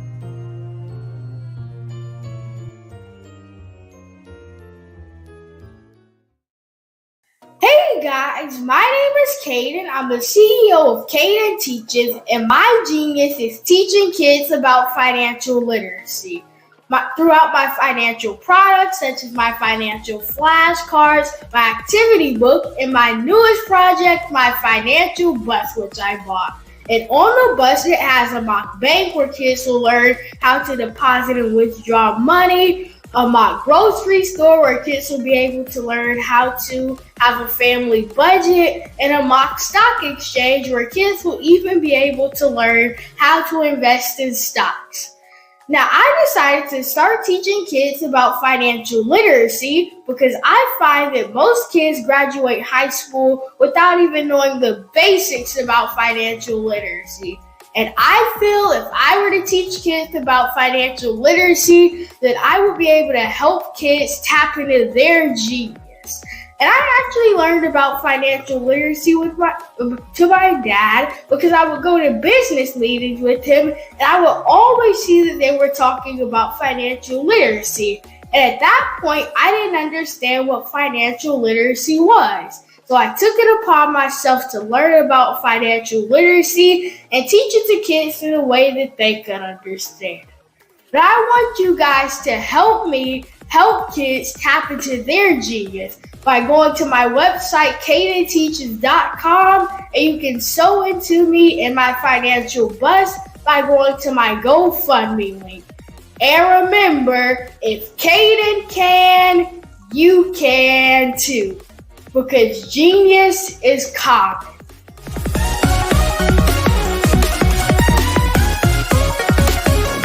I'd like you to imagine with me, if you will, opening an app where you can collaborate with like-minded individuals from around the world, get inspiration and in-app tools to launch and grow your business, as well as share your knowledge and earn compensation, all in one app. Well, the name of that app is Truso, short for Truly Social. Hi, I'm Matthew Newman, the founder and CEO of Truso. A new concept in social media, Truso is designed from the ground up to be a platform that's both social and empowering for all its users. How exactly do we do that? I'm glad you asked. First, Truso brings the world together via video. Psychologists assert that video provides a significantly more effective connection than audio only. When you enter a community on Truso, you're face to face. Second, on Truso, you don't have to have 1 million followers to monetize. Our business model allows all hosts and moderators to monetize, no matter the size of your following, by 1, producing fee-based content, and 2, inviting others to join the platform as subscribers. Even more, Truso has an in-app resource library with over 100 free resources, forms, and documents to help you build your brand and grow your business. Third, Truso is inclusive. The deaf and hard of hearing communities make up 360 million people worldwide. Unlike audio-only apps, Truso embraces this community, providing a networking platform that allows them to participate via video and closed captioning. We even have a deaf and hard of hearing foundation in the works as well. Fourth, Truso is both social and safe. We refer to Truso as a virtual extension of the beauty shop, barbershop, and brainchild of the community. A place where there's laughter, along with wisdom, growth-oriented conversation, and genuine connections in a safe space. Truso even has proprietary security to ensure we maintain a safe environment for everyone. Where are we at now? Truso is live, y'all. We've launched in beta and we're acquiring users daily. We have an incredible development and marketing team, plus amazing celebrity influencers at the table, helping us spread the word around the globe, beginning within the African diaspora and beyond by creating a safe space for growth, connection, and collaboration. We're truly excited about Truso. We've created something special for which there is a global market. And we invite you to embark on this journey with us as a shareholder. The future for Truso is truly bright. Join us and let's go there together. Why do I do what I do? You know, my life coach asked me that a few years ago. And she said, Tony, what's your why? And I told her, and she said, girl, you've already accomplished that. Perhaps you need a new why. Hi, Tony Harris, Amy Hoydu with Say It Said Marketing, one of your students. And just wanted to say thank you, Tony Harris, for spending so much time with me and giving me that boost in my business that I so drastically needed.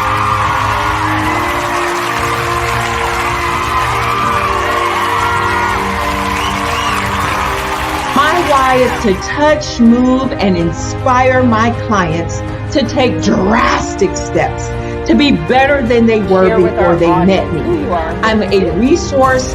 I'm a connector. I want to help people build deeper relationships that are beneficial to their life and business. That's what I do best. So, first thing you got to do is show up. And speaking is a way to magnetically attract your ideal client to you. How many of you use social media that way? Absolutely, and this is how you look to the world. Drastic steps are the steps that are needed to be successful. And my business is drastic denotes a mindset. Getting out of your comfort zone. Doing something that you don't necessarily feel comfortable doing, want to do, but you know it's a necessary step to be successful in your business.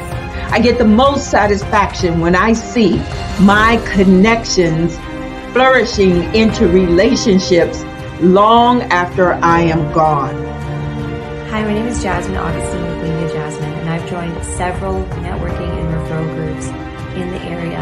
And Network in Action Northeast Houston with Tony Harris Taylor is one of the best organizations that I've joined. I love that piece of what I do. and it is what fuels my fire.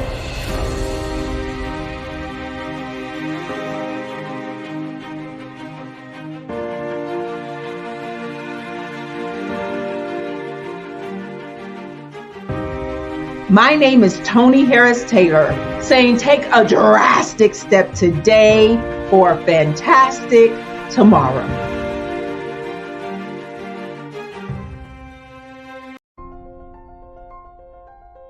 What if you could build your own city?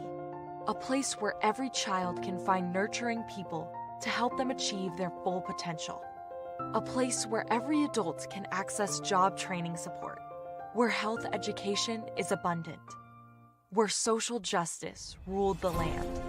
A place without limitations. Welcome.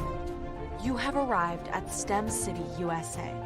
It is what every city should be. A safe and trusted community where you find people and resources to help you become everything you are and beyond. STEM City is unlike anything you have ever experienced. It is a digital twin of the world around you, only better. STEM City is about energy and soul renewal. It is more than a digital world. You can almost feel the power of live cultural events, music, and theater.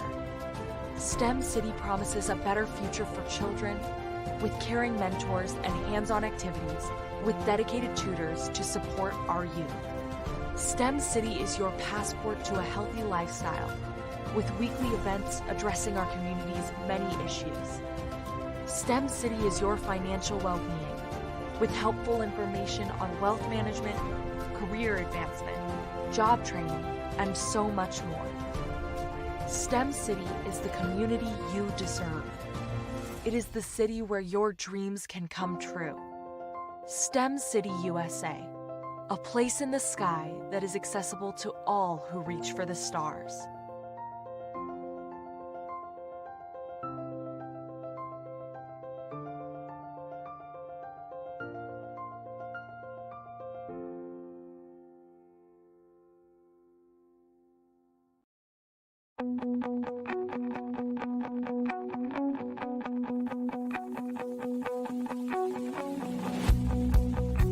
I am Black business.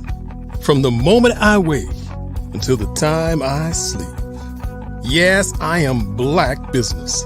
I am Black business. Tell me, are you Black business? I am Black business. Do you support Black businesses? Listen, I support Black business because I am Black business.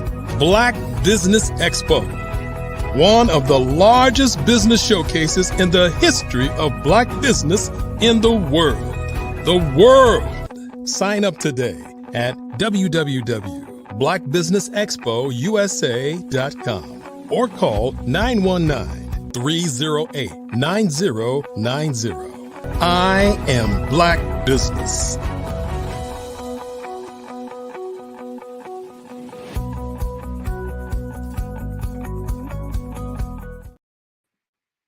Good morning, business owners, entrepreneurs, thought leaders, and corporations. Welcome to the Black Business Network. I am Spiritual Teak, and I'll be your speaker for today. The Black Business Network is a 24-hour business network showcasing Black businesses, Black owners, entrepreneurs, and thought leaders worldwide. We have speakers from North Carolina, London, Singapore, Africa, Japan, and cities all over the United States. The Black Business Network is a global community sharing its business knowledge to empower, inspire, and educate businesses about business. Today, I have for you, beautiful souls, I have a keynote address. And my topic for today is rediscover your purpose through releasing trauma. But who am I? I am Spiritual Teak. I'm a natural empath. I'm a Reiki master teacher, a transformational speaker and coach, theta practitioner, entrepreneur, soon to be author, and rising galactic starseed incarnated to support individuals to ignite their true power and rediscover their purpose. My mission is to impact billions through healing work and inspirational content. So let's get into it. Rediscover your purpose through releasing trauma. What does that even mean? Before we go there, how I do anything is how I do everything. So I like the purpose to begin with breath. So I just want you to take a moment, close your eyes for a second, and I just want you to breathe into the body. And I want you to hold that breath and then slowly exhale. Beautiful. Thank you. I know it's 10 a.m. and we're starting with a topic about trauma, so I'd rather put us into a place of calm so we can begin. So when I talk about trauma, and I say trauma in the body, I'm talking about experiences that you have and how that may impact your physical body, your mental body, your emotional body, okay? And so what I want you to get out of today is we're going to look at the deeper implications of that on an emotional level, on a physical level, on a mental level, and on a spiritual level. Now, when I say spiritual, I'm not getting into religion. Again, I'm talking about the energy body, okay? We're going to learn how to release some of these emotional blockages and how to change negative emotions and beliefs. And then I have some little tools that I'm going to give you. Actually, I call it source work, a little bit like homework, but source work, because I want you to dive into your healing journey, because this is all about you rediscovering your purpose so that you can live your truth. Now, when we talk about trauma, if I can look at what the Cambridge Dictionary, how it defines it, it says a severe emotional shock and pain caused by an extremely upsetting experience. Now, a medical version of that is severe injury, usually caused by an accident or violent attack. What am I saying? Simply put, trauma is a disturbing incident. It can impact somebody's ability to cope, which can have a significant implications on their overall well-being. And again, this is what it includes: the mental, the physical, the emotional, and energy body. Now, many people have experienced trauma, and if you say that you haven't, or there's different forms of trauma that potentially you have experienced. But I want to talk about some of the symptoms, okay? Some of the emotional and psychological symptoms when we're talking about trauma. So we think about anger, blame, guilt, and shame. Some people withdraw. They feel disconnected. They feel hopeless or helpless. Some of the physical symptoms is when someone is experiencing trauma, they may have a rapid heartbeat or sort of tension in their body, get a bit restless or even agitated. You might have experienced it yourself, or you might have someone that you see all the time who are seeing the implications or maybe of a traumatic incident reoccurring for them. When we get into the mental symptoms, we can think about people having sort of chronic stress and maybe anxiety. But the energy body, when I mention the energy body, what I'm talking about is blockages in the chakras, which I'll get into a little bit later, because some of you may know what chakras are and some of you may not know what chakras are. But I'll get into the correlation between the energy body and then the physical and mental body, okay? So I want to talk about the different types of trauma that people can experience, because trauma can have significant impact on your overall well-being, as mentioned. So when I look at this, I'm looking at 3 different types: acute trauma, okay, chronic trauma, and complex trauma. I often sometimes say reoccurring trauma when I think of complex trauma, but for the purpose of this, we'll keep it to those 3 titles. So acute trauma, we're talking about like maybe one single incident. So when I bring up that word, some people may feel like, no, I don't have that reoccurring in my life. Okay, may have been a one-off thing. However, it's still an incident, right? Chronic trauma, we're looking at what is this repeated sort of incident that may be happening in your life. Some people experience different forms of abuse repeatedly, etc. That's when I think about chronic trauma. But complex trauma, this is an exposure to a variety of different sort of traumatic situations. And this can have a real serious invasive or interpersonal impact on the individual. And this is where we get into areas where I get into the energy and start talking about how those situations can have more of a significant impact because things start getting stored in the body. And I'll get into that a little bit later. So again, when talking about the types, and I gave you the 3 areas, I just want you to think about the definition, what I was saying there, and talking about the different areas that it may come up. I want to get into it a little bit more clear. So accidents. Some of us have experienced some accidents. I know when I was younger, I had a very serious medical accident, right? Car accident, that put me into the hospital for like a week. And in the hospital, I had, I still to this day have certain pains in my body from that incident because the muscles, the back, all of that remembers that incident. There's certain triggers that come up from that. When we think about relationships, for example, getting into the emotional side of things. We have different types of relationships, right? So you have your intimate relationships, you have the relationships with your family, you have a relationship with your friends, you have your relationships with your colleagues, but different things can happen. Some people experience a traumatic experience for a breakup.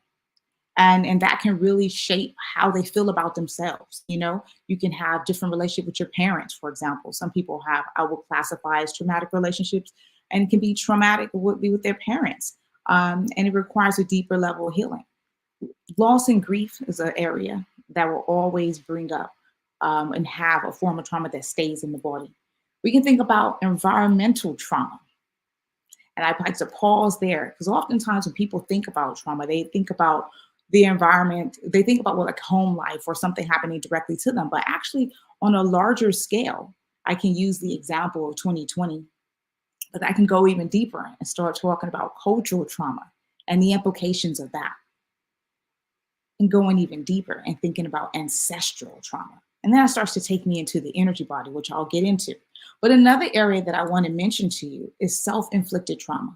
I know some of you might be thinking, like, well, but who's going to continue to, inflict pain on themselves? Why would someone do that? Well, oftentimes what develops over time when you've experienced other levels of trauma, so we get into that complex area, then you have repeat things that plays in the mind, and then you can continue to inflict a certain pain because we get into limiting beliefs, etc. So when I think about, and I want to talk a bit more about just that, the whole complex trauma and the reoccurring trauma and the implications, because it leads me into when I start talking about energy and how the two work together and how that can create other things into the body, which we're going to get into how you can release. So let me go back. So I mentioned environment, right? Now, just from a large perspective, thinking about the things that happen in the US, I'm just going to say in terms of go back to cultural and different ways that things can impact a specific culture, us as Black people, right? There's differences in the workplace. There's differences if you get stopped by law enforcement. There's differences in the judicial system. And these sort of things can be triggering for individuals and have a huge implications on their mental well-being. When we talk about family, then some people have experienced, I mentioned it, but different levels of abuse. But it's not just, a physical abuse, the mental abuse. And so going again, we're talking about complex trauma. We're bringing up different levels and layers of different things in someone's life that can have a significant impact on them. So when I think about self-inflicting trauma, and I mentioned that in the repeat things, I was talking about the power of words. And I'll get into that a little bit later because what you say out of your mouth and how you say things out of your mouth can have huge implications on your overall well-being. So it's important to have a deeper understanding into the power behind everything that you say and the implications of that. So what are some of the implications of having complex trauma, reoccurring trauma? And as I'm talking about complex trauma, I don't want to get it misconstrued that I'm saying one other specific incident of trauma can't have lasting effects, because I'm not saying that. But what I am saying and what I want to focus on is how people experience different variations of trauma and the magnitude of that and how that impacts the overall well-being of the individual in those areas that I was saying, which is the mind, the body, and the soul. And so when we get into thinking about the complex trauma and the implications, then there's some key things that comes up for me. And one of them happens to be how reoccurring trauma can lead to and cause what I like to call discomfort or dis-ease in the body. Now, I know you're saying, well, T, hold on a minute. You're talking about trauma, different levels of trauma, variations of trauma, and now you're talking about disease. Look, I'm not going to say I'm a medical practitioner, but I am talking about energy, okay? And I just got through talking about the power of words, which I'll dive into a bit later, but how all these things are interconnected.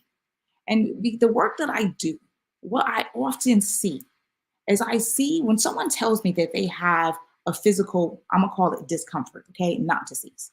For example, I have a client who she has fibroids, okay?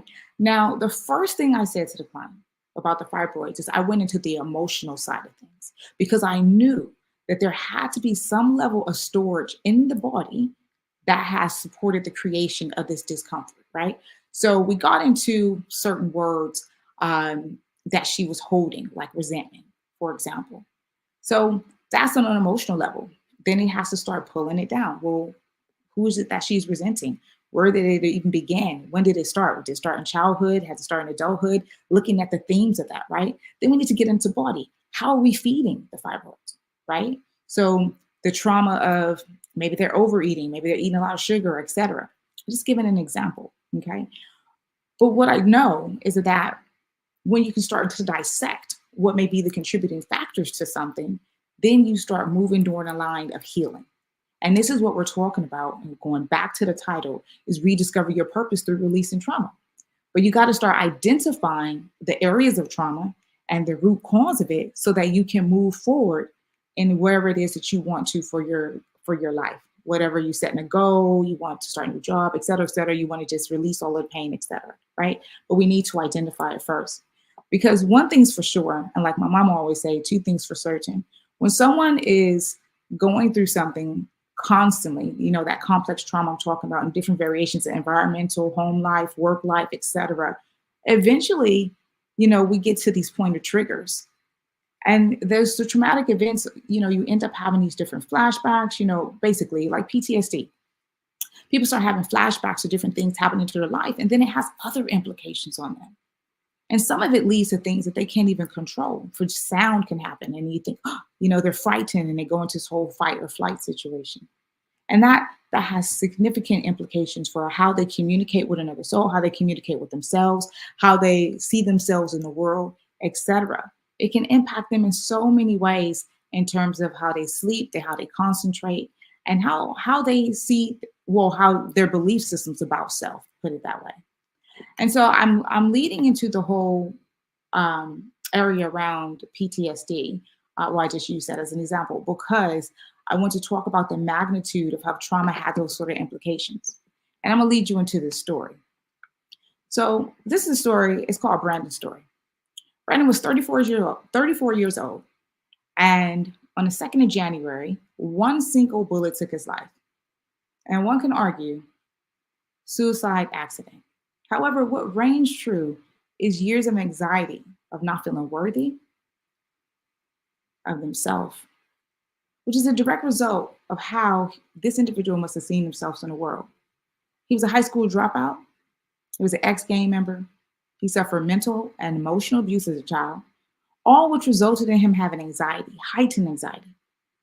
Now, many are confused of his actions as he had a wife of 10 years and he had 5 children. But on that day that ended his life, only he knew what was going on in his mind. And it only took 1 second that changed everything permanently. Now, I know that's hard to digest, but it's a reality for many people. And I use such an extreme example because we're talking about complex trauma and how it can lead to people doing different things. Now, obviously, that is an example where we're talking about someone who is no longer here. However, when people are going through things in silence, you may not know. And different traumatic experiences, especially emotional and mental situations, they build up. Again, going back to that PTSD scenario and thinking about the triggers, things end up having implications in someone's mind, and you never know what it is that they're thinking about. And oftentimes we think to ourselves, how can you even help someone in that situation? And I started to think about the suicide rate amongst Black people in general. And I am being really specific in this because I wanted to look at the implications of mental health and how it impacts our community. And I started looking at the stats in the USA, right? So the CDC was saying that suicide in general is one of the leading causes of death. And just from 2021 to 2022, there was a 2.6 increase. So there was something like 48,000 deaths in 2021, and it jumped to like almost 50,000 in 2022. And of that, there was an increase from 2021 to 22 in Black people in suicide from 3.3, it went up to 3.6%, excuse me. I was remembering my stats. And I was looking at these themes and I was saying, okay, now for some people you think, well, yeah, that's not a high number, it's millions of people in America, et cetera. Yeah, but that may be true. But what we're talking about is an area that's impacting people's lives to where they're making final decisions. And my purpose in this is having people look at these different significant traumas in their life and the complex traumas and seeing how they can begin to release that and begin on their healing journey so that people are feeling better in their mind. They are having more improved mental health, etc. And that's why the conversation around that is purposeful. Because we wanted to support individuals to heal and have lasting effects and feeling good about themselves. Now, in talking about the trauma in the body, it gets me to the place of energy. Okay, so when I talk about energy, people think, yeah, but I know what energy is, etc. Yes, true. You may know what energy is, but let's get into the definition of energy because I want to combine the physical aspect with the energy bodies. Okay, so the Webster Dictionary defines energy as a fundamental entity. That makes me laugh, but a fundamental entity of nature that is transferred between parts of a system in a production of physical change within the system and usually regarded as the capacity for doing work, usable power, such as heat or electricity. Now, usable power such as heat, electricity, is also the resource for producing such power, right? But one thing I love about when we talk about energy is that it cannot be created or destroyed. Now, I'm telling you this for a reason, because we're going to get into an area where I'm talking about how trauma remains in the body. And that is talking about one's aura, which is basically the energy field around someone's body. And I want to talk about the energy centers, which is the chakras. So you saw me go like this because depending on what school of thought you come from, there are a number of chakras, but I'm going to be speaking around the 7 chakras, okay? Now, how is trauma and the chakras that are related? Now, mind you, when I talk about chakras, I say energy centers in the body. So it's a bit like a wheel, okay? And these energy centers that I want to focus on are the lower chakras. Now, I don't have time to get into all the chakras. We can be here all day. But the lower chakras are the root chakra, which is like at the base of the spine. It's the sacral chakra, which is right above that, and the solar plexus. Now, the reason why I want to talk about these specific 3 chakras is because in my work and in my sort of expertise, as I gave the example of the lady with fibroids, when I speak to people, usually the trauma that they are holding is in these lower chakras, okay? Now, the root chakra, just to get a bit of context, the root chakra is related to like one's foundation, family, how they feel and see themselves and work. Do they feel stable, right? The sacral chakra is about creative passion, the energy of creativity. The solar plexus is what I call it energy in motion. And it's because this is where I feel people hold all the emotions, okay? And when I do work with individuals and I see, as I mentioned, dis-ease or discomfort or things that come up, it usually comes right back to these 3 lower chakras. Now, the upper chakras, the heart, the throat, the mind's eye, the crown, they are purposeful and people can have blockages in these areas. But what I find is that when it comes to healing and identifying like decades of pain in someone, is usually dove into those 3 areas. Now, within the chakra system, as I said, the energy wheel's there, then what are we looking at in the aura? Remember I said what the aura was, right? It's basically energy field around the body. So the first layer is like the emotional body, the second layer is the mental body, and then outward we get into the spiritual body. Now, all of that is interrelated and connected because we're talking about maybe you experience a physical incident of a traumatic incident, right? I use the example of me in a car accident, right? And so the physical body have felt that pain. However, what will happen to me on a mental level, right? If I was to be in a situation that reminded me of that accident, for example, hearing a loud sound, and it can take me right back because it's a trigger, right? And so the trigger is still in the body. And so even though the physical incident has moved on with time, the energy of it is stored in the energy body. And that takes me back to the whole conversation that I was saying, or when I started mentioning the power of words. And so I usually do this activity with a lot of my clients or in groups and things like that, because I find it to be purposeful. And what this activity is We don't have time to do it today because I need like 30 minutes just for the activity alone. But what this activity does is that I will put people in sort of a calm state. And in this calm state, I invite them to close their eyes, because usually when our eyes are open, we're taking in like 11 million pieces of information. So basically you're distracted. So I have people close their eyes, and then we follow that with breath, because breath is life, right? And then breath promotes bringing you getting calm. So when they're in this state, notice I changed the state of being. So however they were feeling, I'm bringing them to a place of calm. Then I go through a list of words. Now, why do I do that? I do that because although I might see and know that certain things that they may have experienced are stored in the body, I want the individual that I'm working with to see the same thing. And so the best way is to have them experience. Okay, so I'll have them close their eyes, and then we'll go into this this exercise. And so we'll do a form of breath, and then I'll say a word out of my mouth. So I might say, for example, disappointment. And when I say disappointment, what I'll end up doing is I'll ask the individual where in their body, well, and I need to say, I have them keep their eyes closed. I said, where in the body did they feel a sensation from the word disappointment? And then I start getting all kinds of things come out. So people might say to me, oh, I felt it in my shoulder. I felt it in my heart.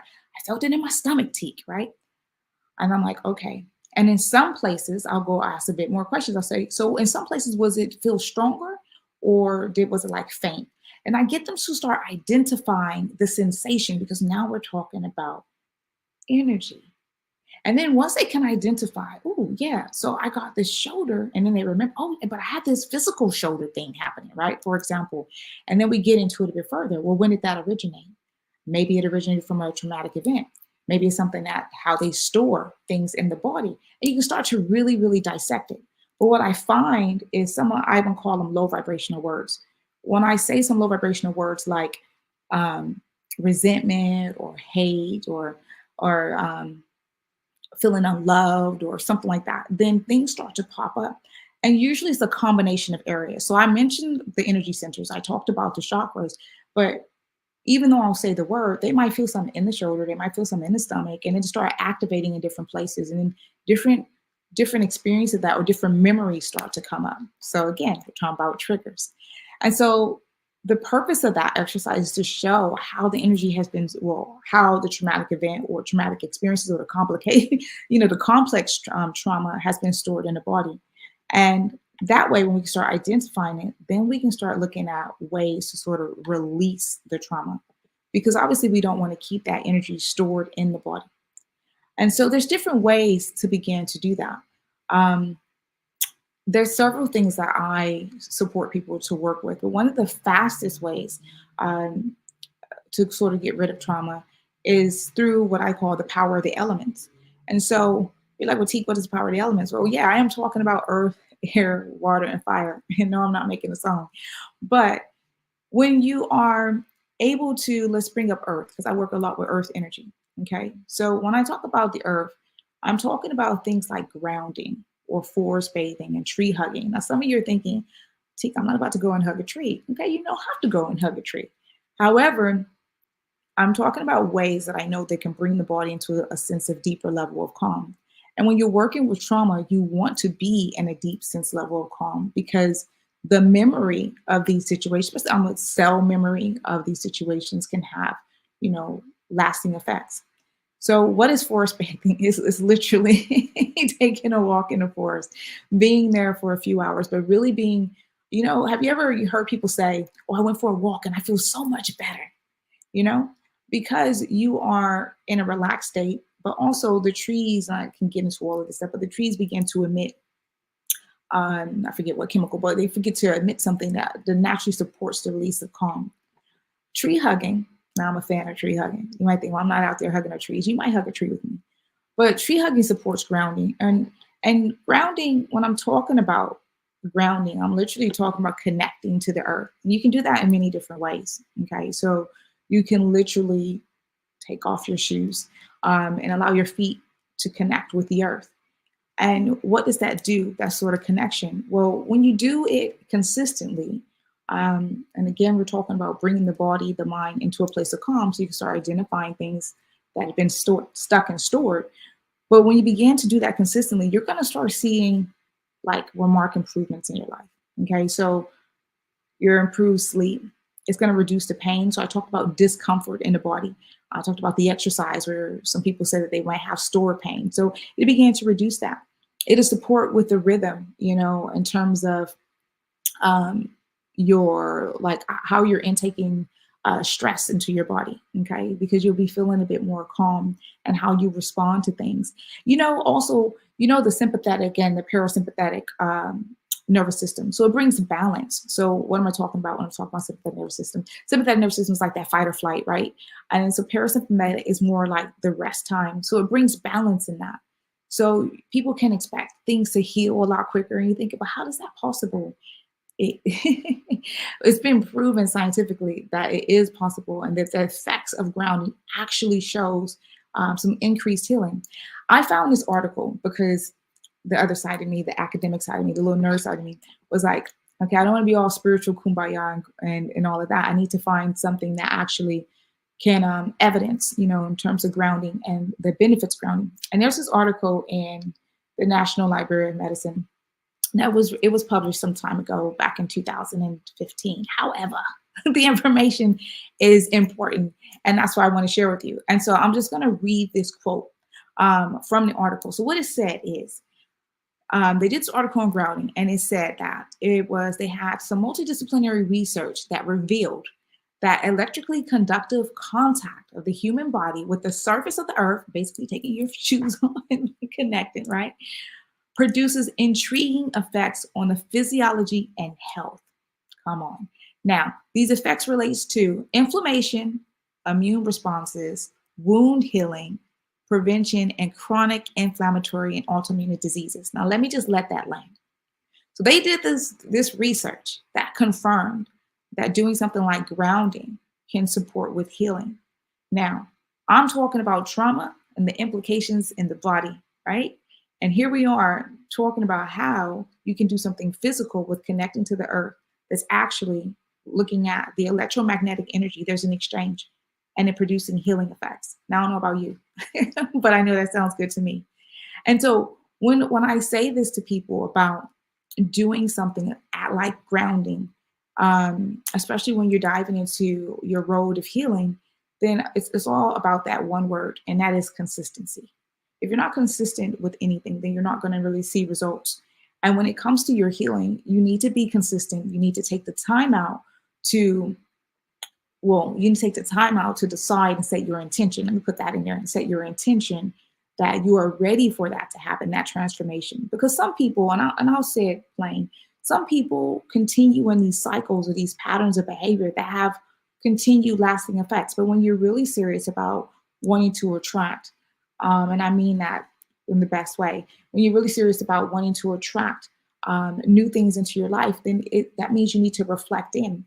And all of the things that are being stored, and as I've been talking to you guys about the trauma in the body, through the energy body, even though physical time may have gone, then it is releasing that so that you can live out your truth, right? So that you can live out your truth. So what are some other ways outside of grounding? Okay, so you can do a number of things to begin to start your healing journey to release trauma. I mean, first of all, it's about identifying the trauma. Some people might decide they want to do a therapeutic intervention. You want to go to counseling because that feels right for your vessel and you want to talk it out.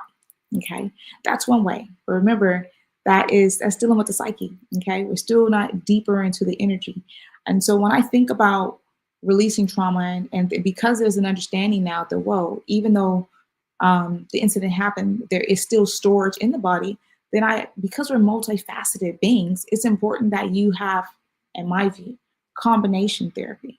And that combination might be you have some therapy, some counseling, and from that therapeutic aspect, but also may mean that you also include exercise, that you also include mindfulness, that you may consider holistic treatments.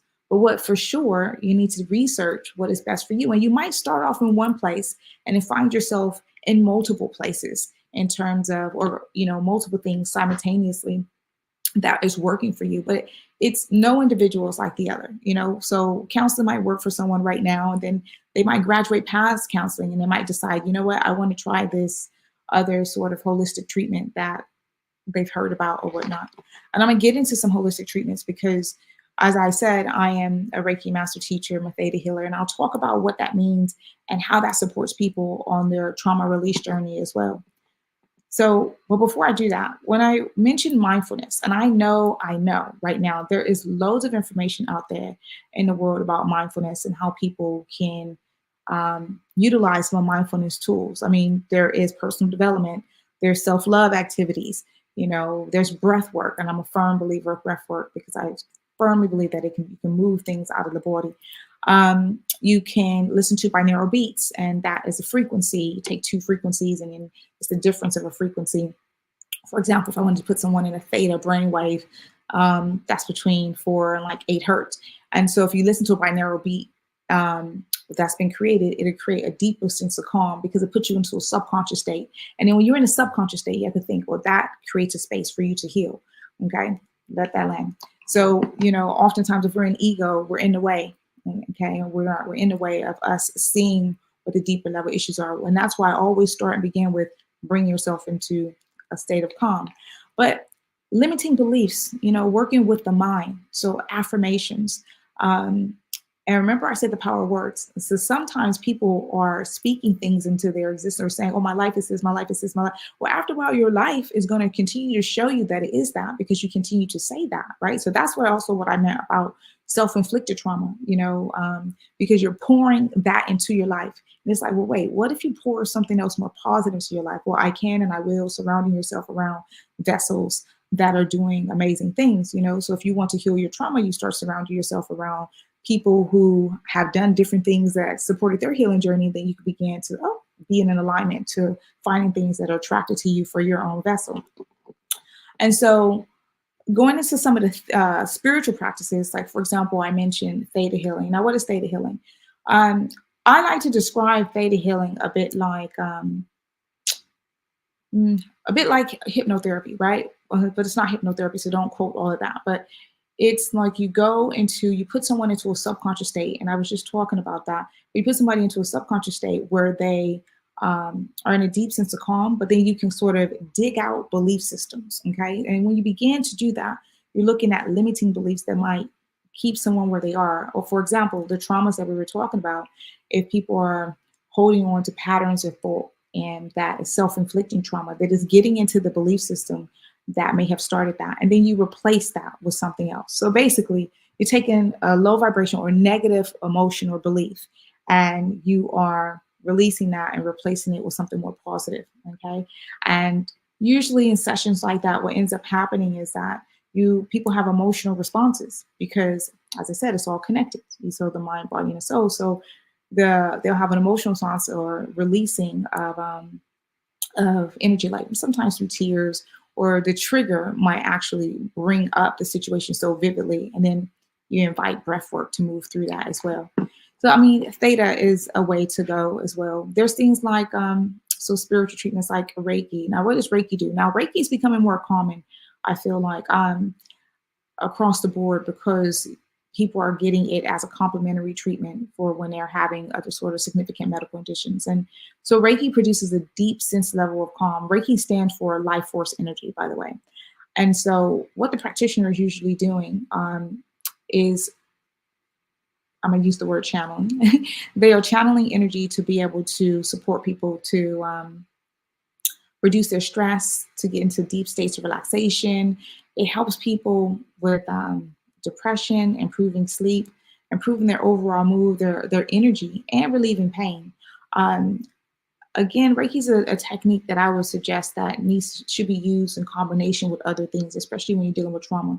And when I say dealing with trauma, it's not, I said we're multifaceted beings. So it is looking at it where you are having something to satisfy the mind.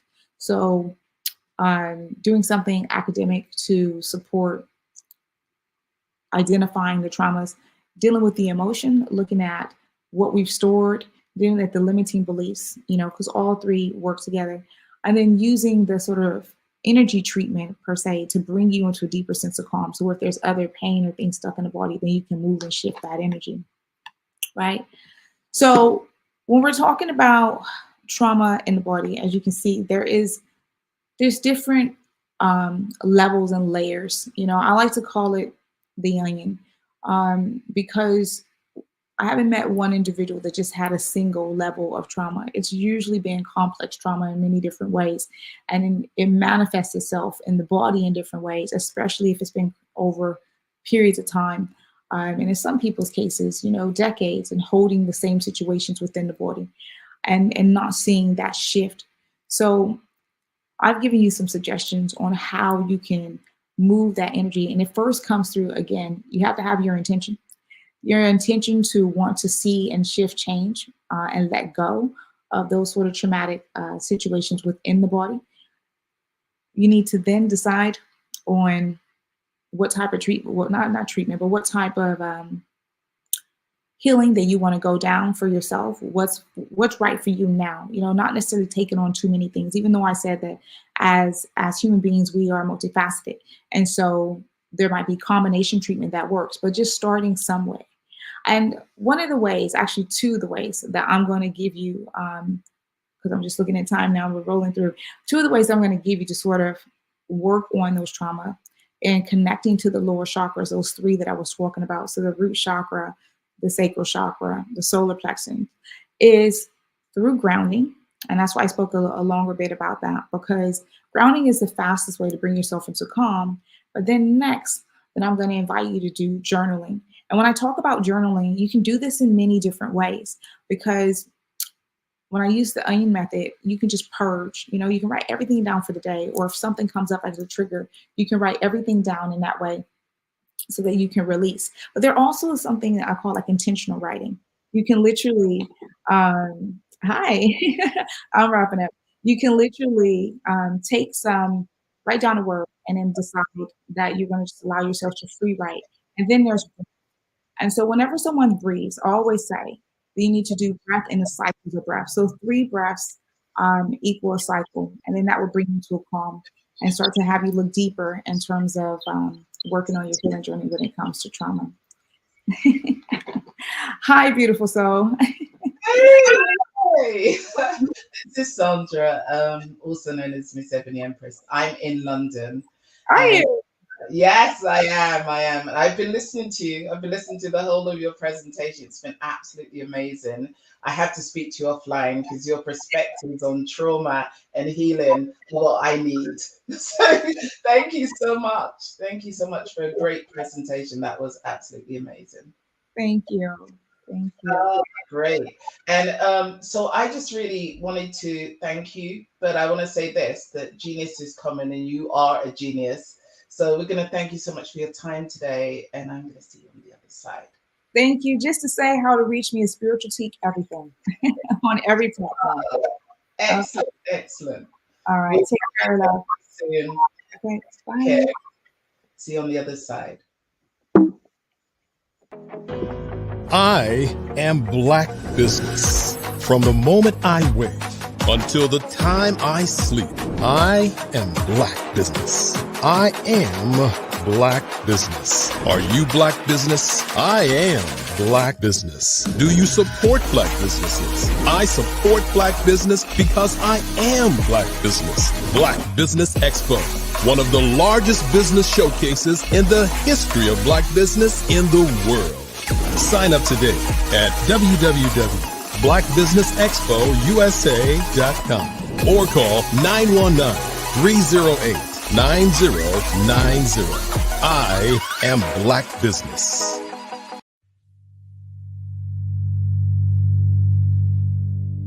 So what we have to do is when we get in the spot, we need to create some spots for us. That's the main thing. We need to be able to be in a position where we're able to create those spots for us. For me, being an entrepreneur, I'm not just going to get a business and then leave you sitting high and dry. If you ask me some questions about entrepreneurship, I'm going to give you as much as I've received. I've seen people who made it, and then when you ask them, it's like, okay, now you have to pay me for the information, the same information I got for free. We probably in totally different cities. There's no way that we're going to bump heads or anything. We're not competing. Bring me up with you. And so I just think that whatever education that I have, then I need to be able to give that to my own as well. So create the spots. You can create the spots when you get there.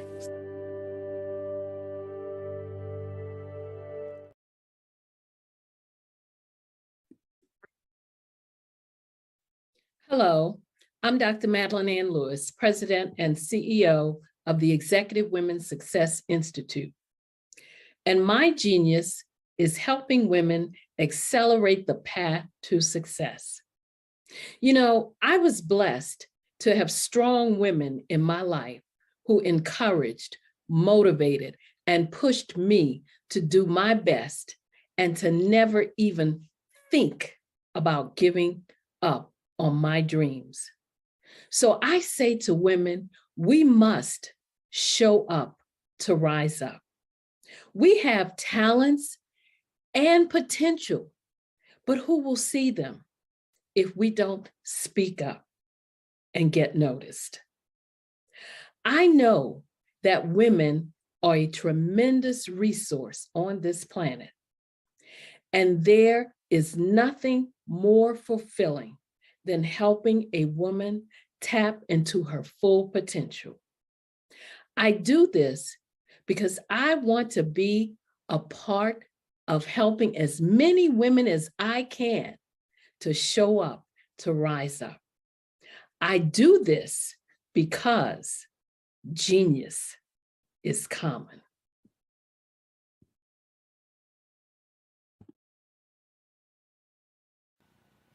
Hello, my name is Kiasi Helm and I'm 14 years old. I think my genius would probably have to be setting goals and achieving them. I say this because ever since I was young, I always wanted to be an author, and at age 11, I ended up achieving this. But not only did I end up becoming an author, I ended up becoming a public speaker, a publisher, a business owner, all these great things. The name of my business is Written by Kids Publishing Company. I decided to start this company because I thought it was important for me to help kids my age express themselves through literacy and just achieve their own goals. Because to me, achieving goals is the best thing in the world to feel. It's you just achieving things and aspirations that you set for yourself. And I know that everybody is capable of this because even if you don't end up achieving the goal, you still tried your best, and that's the most important thing. And everybody is capable of this because genius is common. Thank you.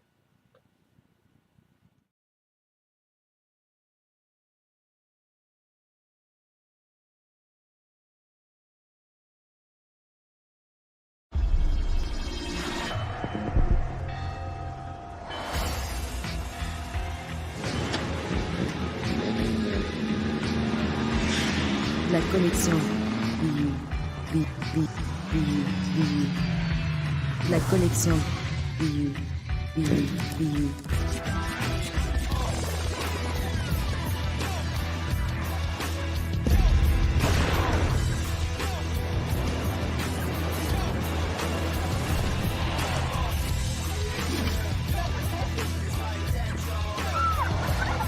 In a world obsessed with the cult of celebrity,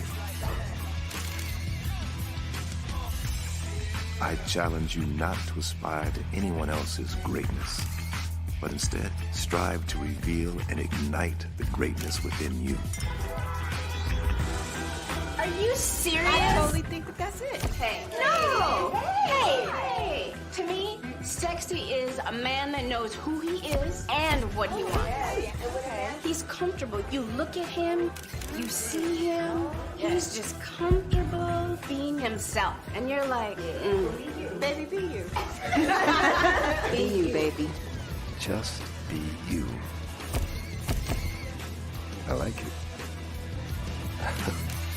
Introducing the Be You collection, exclusively available at K&G Fashion Superstore.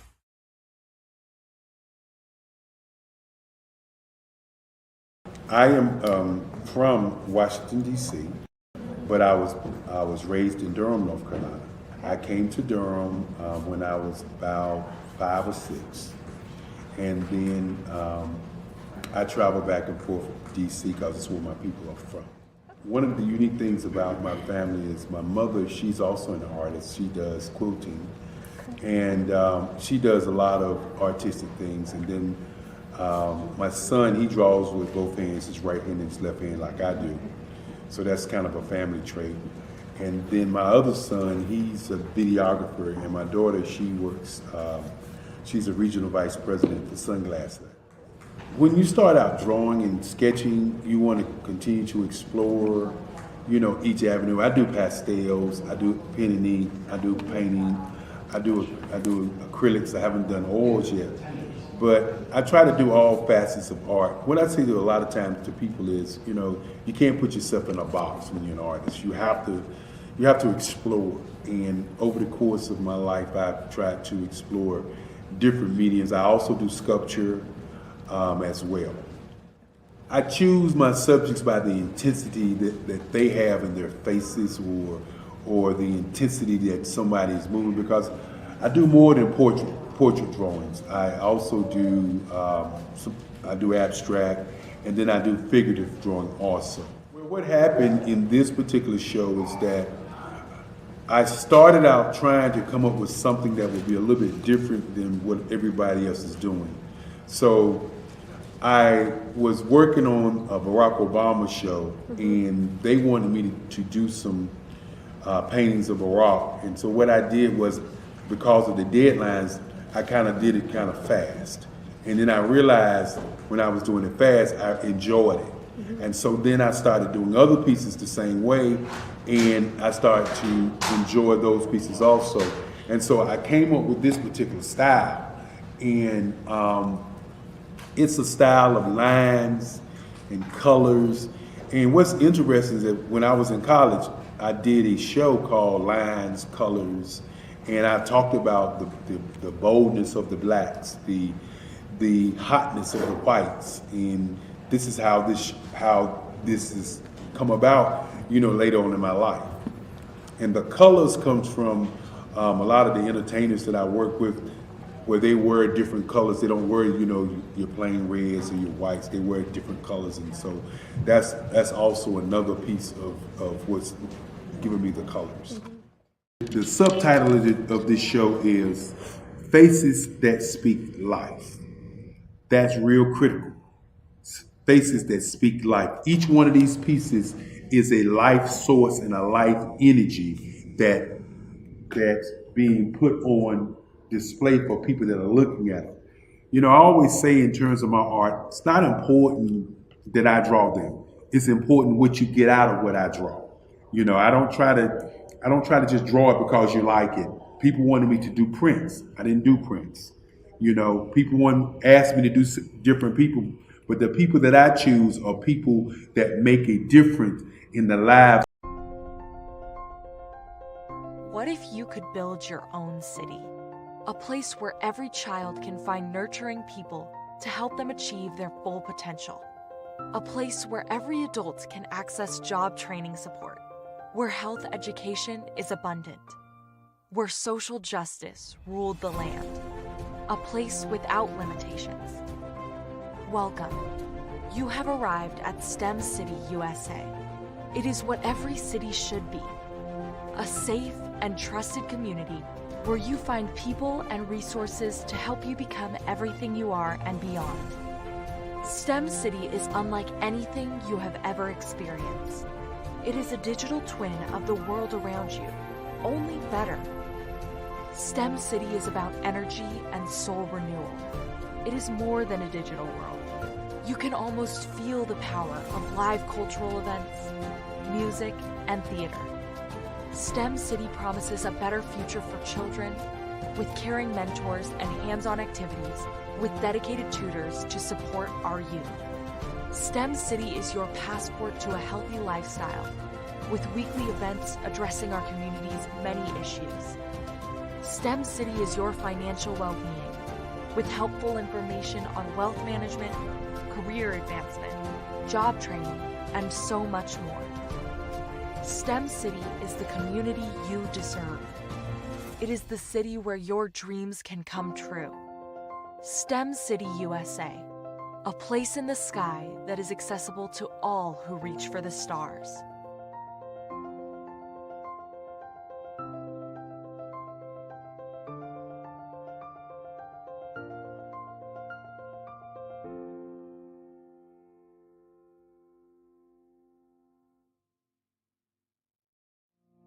Did you know that approximately 333.34 million businesses exist today, according to a report from 2021?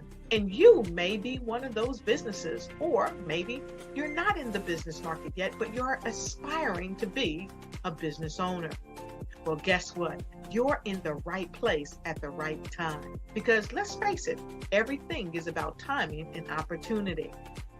Hi, my name is Dr. Lotus Richey, and I'm the CEO and founder of the Lotus Richey Coaching and Consulting LLC, along with the Lotus Richey Ignite Show. 15 minutes of success with Dr. Lotus Richey, as well as books to boom your business and bring who you are. And today, I want to bring this amazing message to you about the Black Business Network and the Black Business Olympics. See, the Black Business Network and the Black Business Olympics is designed to help people just like you, that's right, that look like me, to take their business to the next level. Not just in your front yard or your backyard, but globally. The Black Business Network and Black Business Olympics is designed not to just help you survive, but to help you thrive. So join us today as we come together with businesses all around the world to support our students, our children, our young teens, our young entrepreneurs. What we do is we come together to help raise funds for students who are aspiring to be business entrepreneurs, who are aspiring and who are thriving in college. We endow them with a wonderful opportunity to gain scholarship of either a laptop or several thousands of dollars. And we invite you to help be a contributor to this amazing opportunity to help someone that looks just like you. So join us today at our website and let us connect with you and help you ignite and take flight in every area of your life on the Black Business Network and the Black Business Olympics. I'll see you on the other side.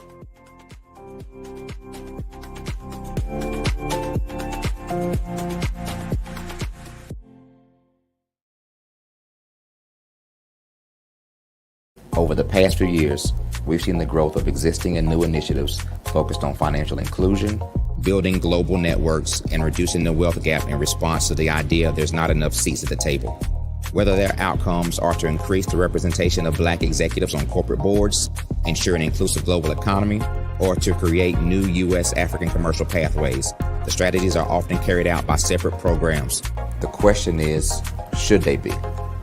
With the continent of Africa being home to more than half of the world's fastest growing economies, the youngest workforce, over 400 companies generating more than $1 billion annually, 700 generating more than $500 million annually that are poised for growth, and being the destination of nearly $5 billion in venture capital in 2021.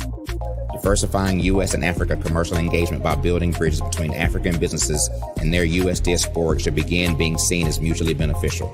From helping to reduce Africa's enormous capital gap to catalyzing two-way trade opportunities, the COVID-19 global pandemic hopefully has taught us that global challenges and opportunities are more interconnected than we thought. During the pandemic, African companies like Unicorn Flutterwave, insurance provider Reliance Health, ride-hailing app Yasir, and 54Gene, the continent's first bank of DNA on people of African descent, prove that when African companies have access to networks, capital, and information, they grow big, grow fast, and create solutions that are valuable to the world. This is why Be Direct was created. We are the first U.S.-based but African-centric board preparedness and board search company designed to connect U.S. Black talent and corporations to African businesses. Unique and fundamental to Be Direct's success is our process of helping board candidates adapt their experience and networks to an African context before they're connected to high-growth companies that are looking to locally and globally scale. From our focus groups with African business execs and government leaders, we don't ignore the sentiment that business is easy, but people are hard. Having a pool of board candidates with hard-to-access networks and extensive experience across the business life cycle, including successfully raising capital, is table stakes for an initiative like this. So yes, we have that. But corporate or entrepreneurial success in the U.S. does not guarantee success in Africa. Developed alongside industry partners on the continent, our training program, Be Direct Prep, is designed to transpose their experience to create cultural comfort, understanding, and a commitment to helping businesses in Africa scale. Our board governance sessions are African continental and country specific, integrated with cultural awareness and dexterity training, masterclasses led by African industry execs, and mentoring and coaching from African continental-based facilitators. But even more unique to Be Direct Prep, we cap off our training program with an immersion trip to help candidates that have not been to Africa before see and feel Africa's complexity and opportunity from African soil. We all know traditional network-based board placement has historically left a lot of us out of ever really being in the paid board pipeline. Our strategy supports the work of many great organizations that are successfully filling seats at U.S. board tables by creating more tables for those that are still left on the sideline. It's time to start seeing the role and value of U.S. Black talent and businesses on the continent of Africa differently. Old perceptions and habits limit economic inclusion. Let's transition Black talent and the African businesses they will support from the periphery of the global economy to its core. Living in a global lockdown, we all know now how fast local and global economies can change, and see the value of having businesses that hire, strengthen local value chains, and even grow globally. Status quo in any form holds back progress. We must democratize U.S.-Africa commercial engagement by socially and economically connecting cultures that have long been disconnected. It's time for Africa's U.S. diaspora to redefine their global value by helping African businesses scale continentally and globally.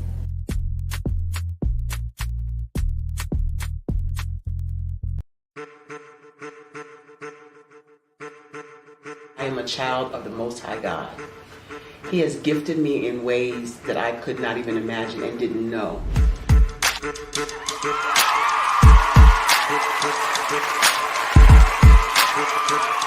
There was a time when I didn't know who I was.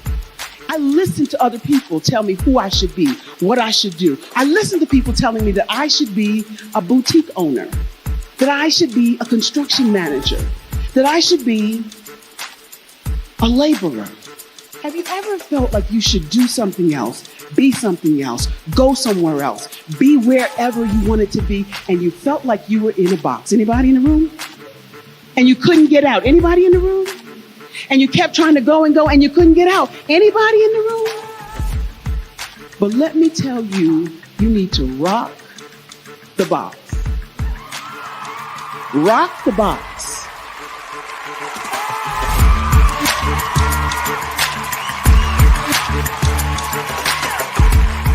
I am engaging, inspiring, and empowering.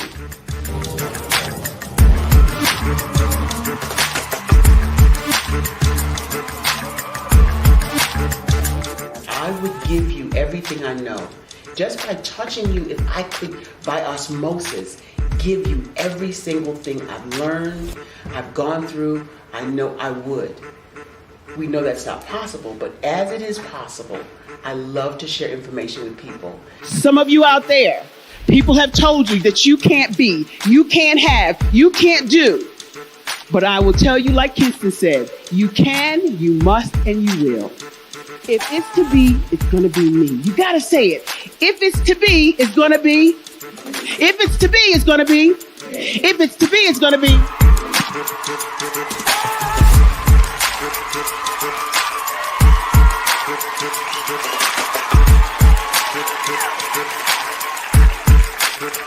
Barbara is because she believed what her mama said about her and not what other people told her. Every day you wake up, when you're in a situation, it's your choice whether it's an advantage or the disadvantage. She gained her confidence and her life, and now she is a testimony. If I can help you elevate yourself, then I feel like I'm elevating my own self as well. What you know and I know together can change the world.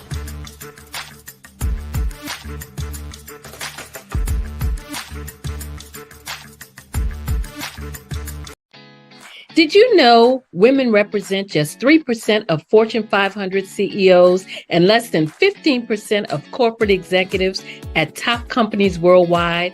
Have you wondered what the secrets are to getting into the top ranks, whether in the private or public sector?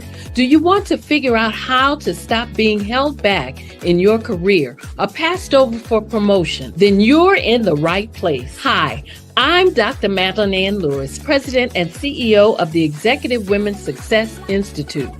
I have decades of experience in the military, the federal government, and corporate America, and my mission is to help women succeed and tap into their full potential. I want to reach 1 million+ women around the world to become the leaders they are meant to be. So if you want to move into a management or executive level position, or maybe you are a female veteran transitioning out of the military into business entrepreneurship, then reach out to the Executive Women's Success Institute at 301-693-3284. Let us get you on the fast track to success.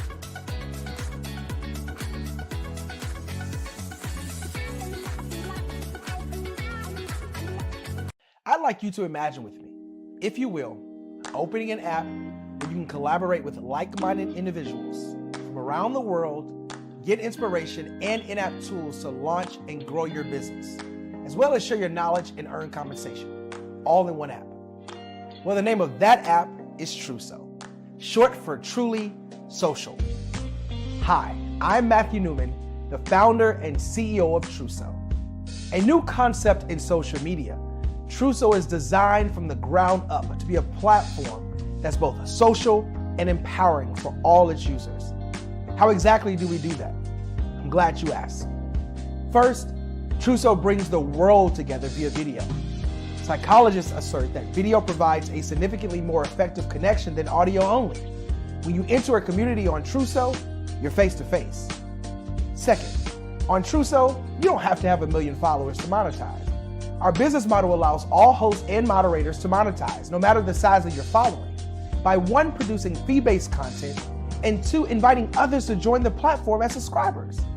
Even more, Truso has an in-app resource library with over 100 free resources, forms, and documents to help you build your brand and grow your business. Third, Truso is inclusive. The deaf and hard of hearing communities make up 360 million people worldwide. Unlike audio-only apps, Truso embraces this community, providing a networking platform that allows them to participate via video and closed captioning. We even have a deaf and hard of hearing foundation in the works as well. Fourth, Truso is both social and safe. We refer to Truso as a virtual extension of the beauty shop, barbershop, and brainchild of the community. A place where there's laughter, along with wisdom, growth-oriented conversation, and genuine connections in a safe space. Truso even has proprietary security to ensure we maintain a safe environment for everyone. Where are we at now? Truso is live, y'all. We've launched in beta, and we're acquiring users daily. We have an incredible development and marketing team, plus amazing celebrity influencers at the table, helping us spread the word around the globe, beginning within the African diaspora and beyond by creating a safe space for growth, connection, and collaboration. We're truly excited about Truso. We've created something special for which there is a global market. And we invite you to embark on this journey with us as a shareholder. The future for Truso is truly bright. Join us and let's go there together.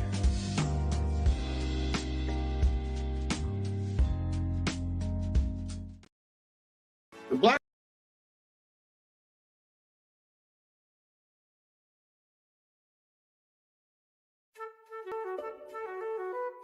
This is Dr. Arnold T. Petsworth. He's the owner of Petsworth Vet World, a veterinary clinic in Hopton, Connecticut. His patients include dog, cat, frog, fish, Goldie, dog, and this alpaca. Due to doctor-patient confidentiality, we can't tell you their names. Business at Vet World was steady, and then quarantine hit. Neighbors brought new four-legged friends into their homes.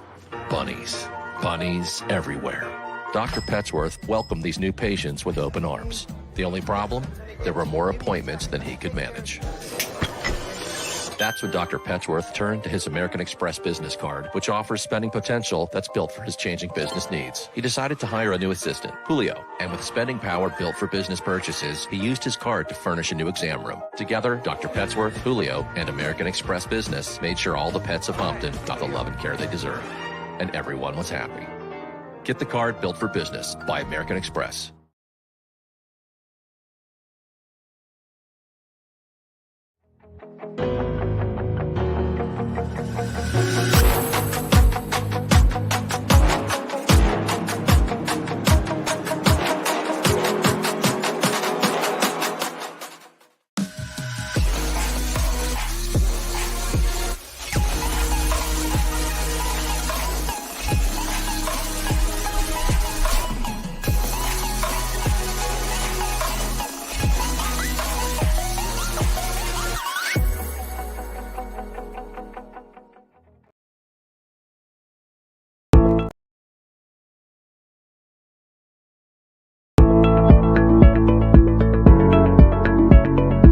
Prepare for what's coming and dominate in economic winter.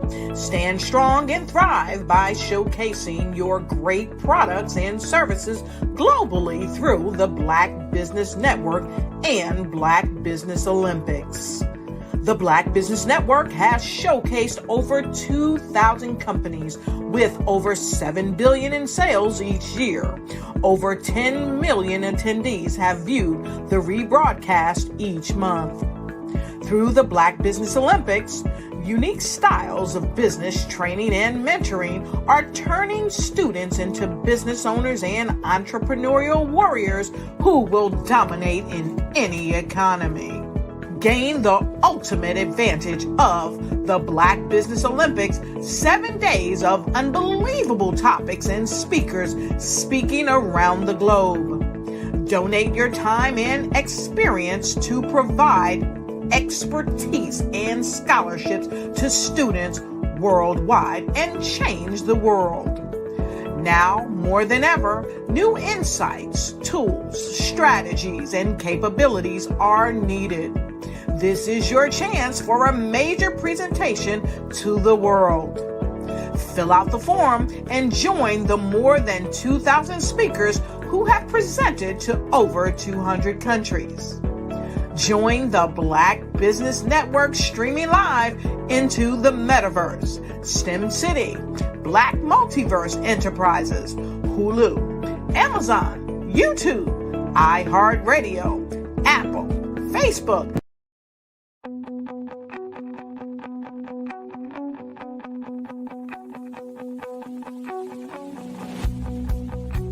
I am Black Business. From the moment I wake until the time I sleep. Yes, I am Black Business. I am Black Business. Tell me, are you Black Business? I am Black Business. Do you support Black businesses? Listen, I support Black business because I am Black Business. Black Business Expo, one of the largest business showcases in the history of Black business in the world. The world! Sign up today at www.blackbusinessexpousa.com or call 919-308-9090. I am Black Business.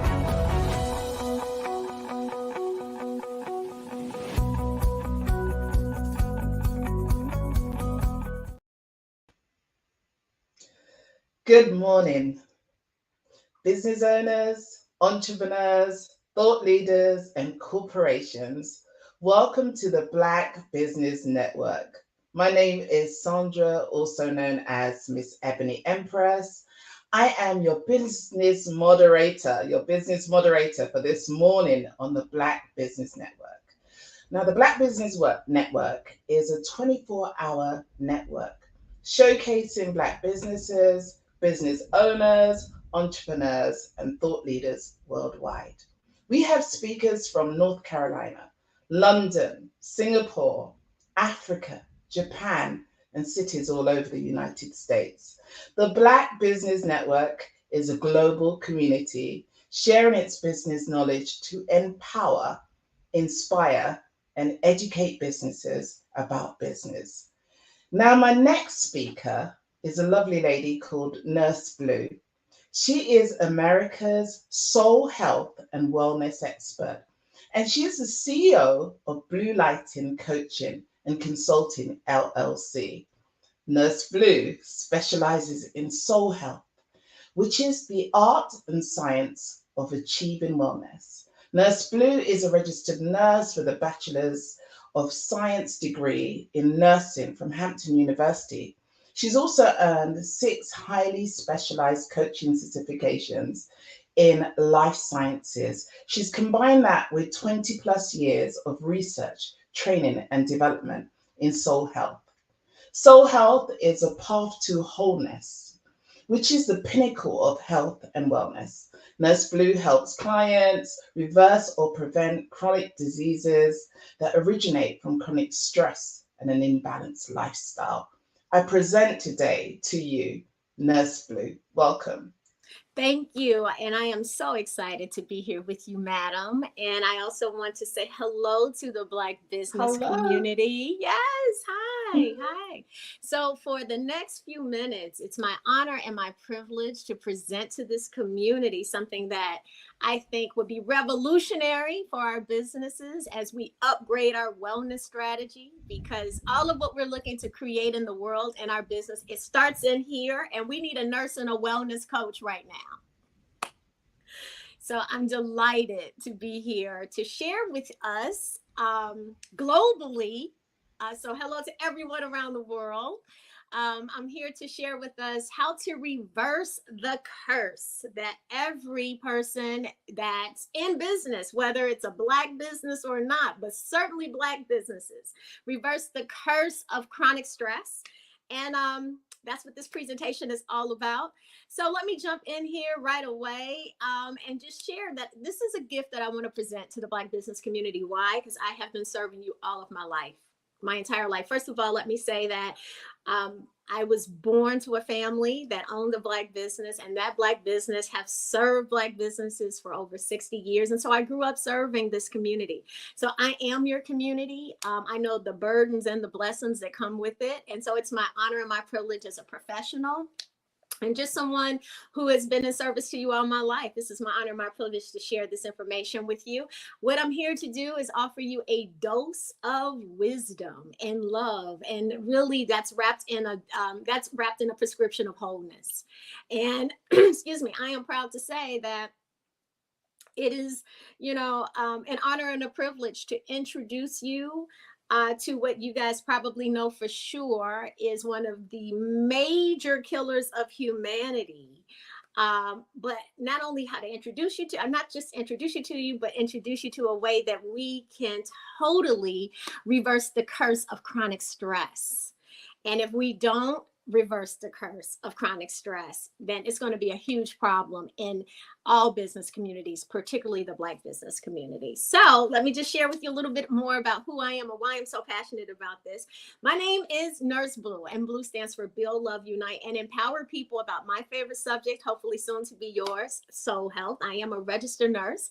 I am a soul health and wellness expert. So if you've never heard about soul health, this is our journey. I'm excited to introduce you to it and invite you, before it's all over, I'm going to be a member of your family. Okay. Really, quite frankly. I'm also a soul technician, which is really fun. You'll hear more about that. But as a health and wellness expert, I help people to learn about how musicology could be used to help in reducing chronic stress. I'm a spiritual activist. What does that mean? I fight for the best in the human spirit. And for just a few moments now, I'm going to be your live your best life coach and ascension master, because that's what we're here to do. We're here to grow our businesses. We're here to elevate. We're here to expand. But what I can share with you is that I've successfully helped thousands of people globally. Okay, so I am an internationalist.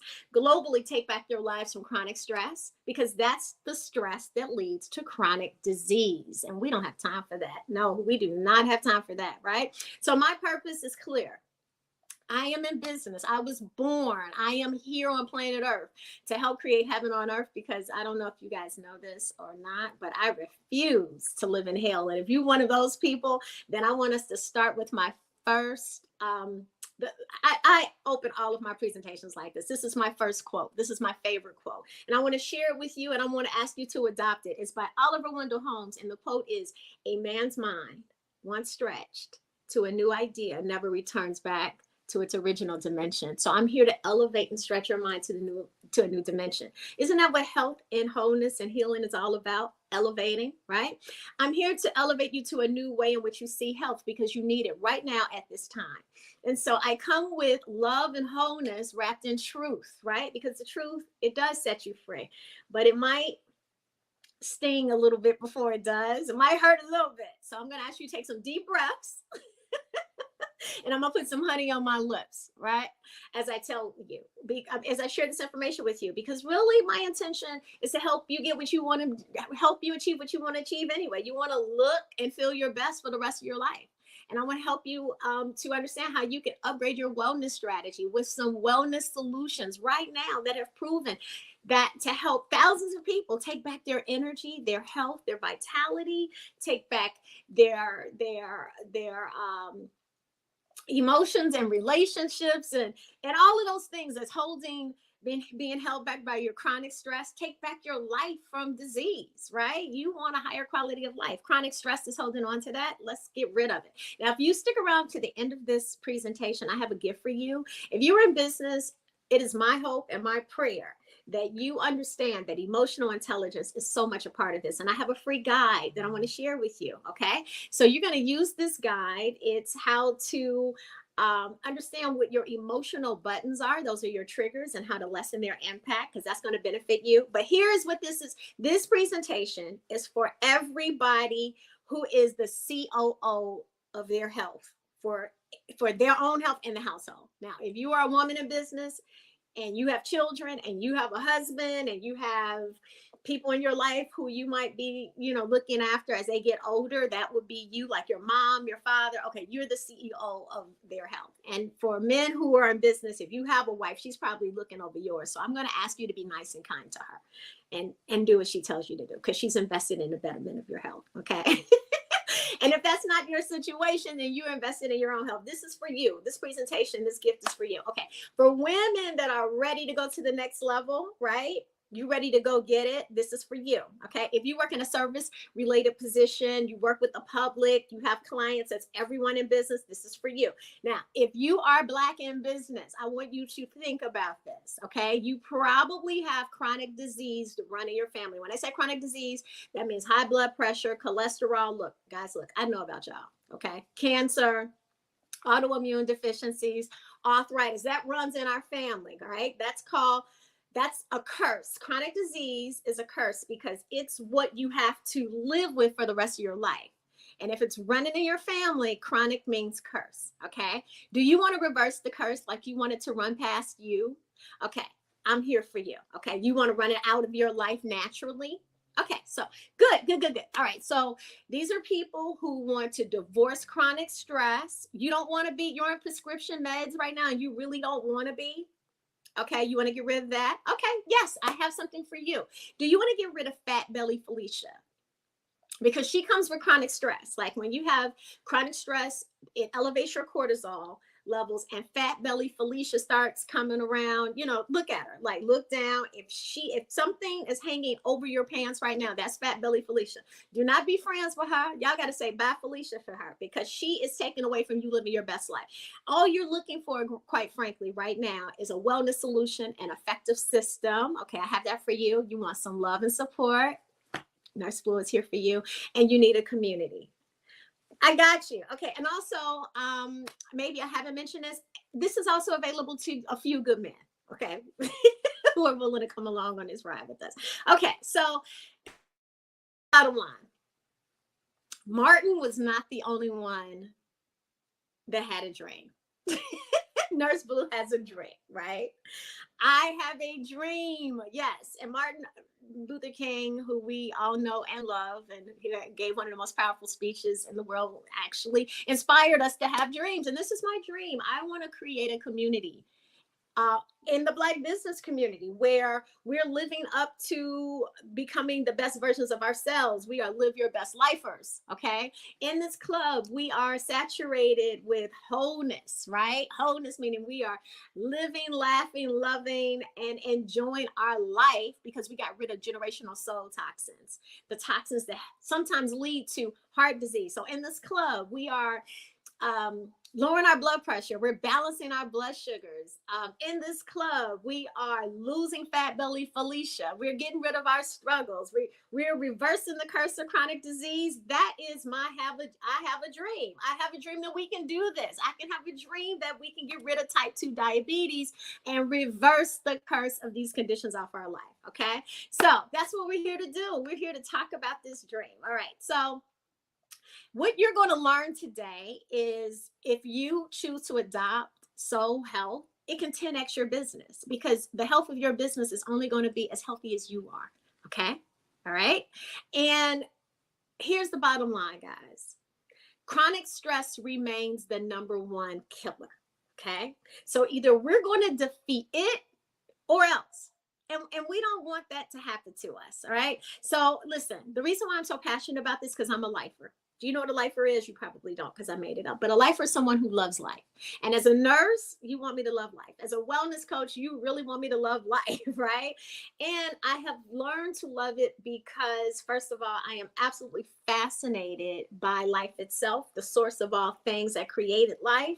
I am absolutely fascinated by what creates health, wellness, and wholeness. I love the planet. I love animals, and I'm a spiritual activist. So I see human beings like my flowers, and I'm here to water them. All right. Now, I have an important question for you because this is what it all comes down to. Do you want to spend the rest of your life managing a preventable disease? Okay, that's a question because here's the bottom line. Let me paint the picture for you. You're going in and out of medical appointments for the rest of your life. You start out with one medication, but as you get older, those medications are multiplying. You're taking tests that's not really leading to any real solutions. This can lead to a lot of inconvenience. And a lot of people are living that every day. Your parents are living it. And because of family history and background, you know, you could be living it too if you inherit the same kind of conditions.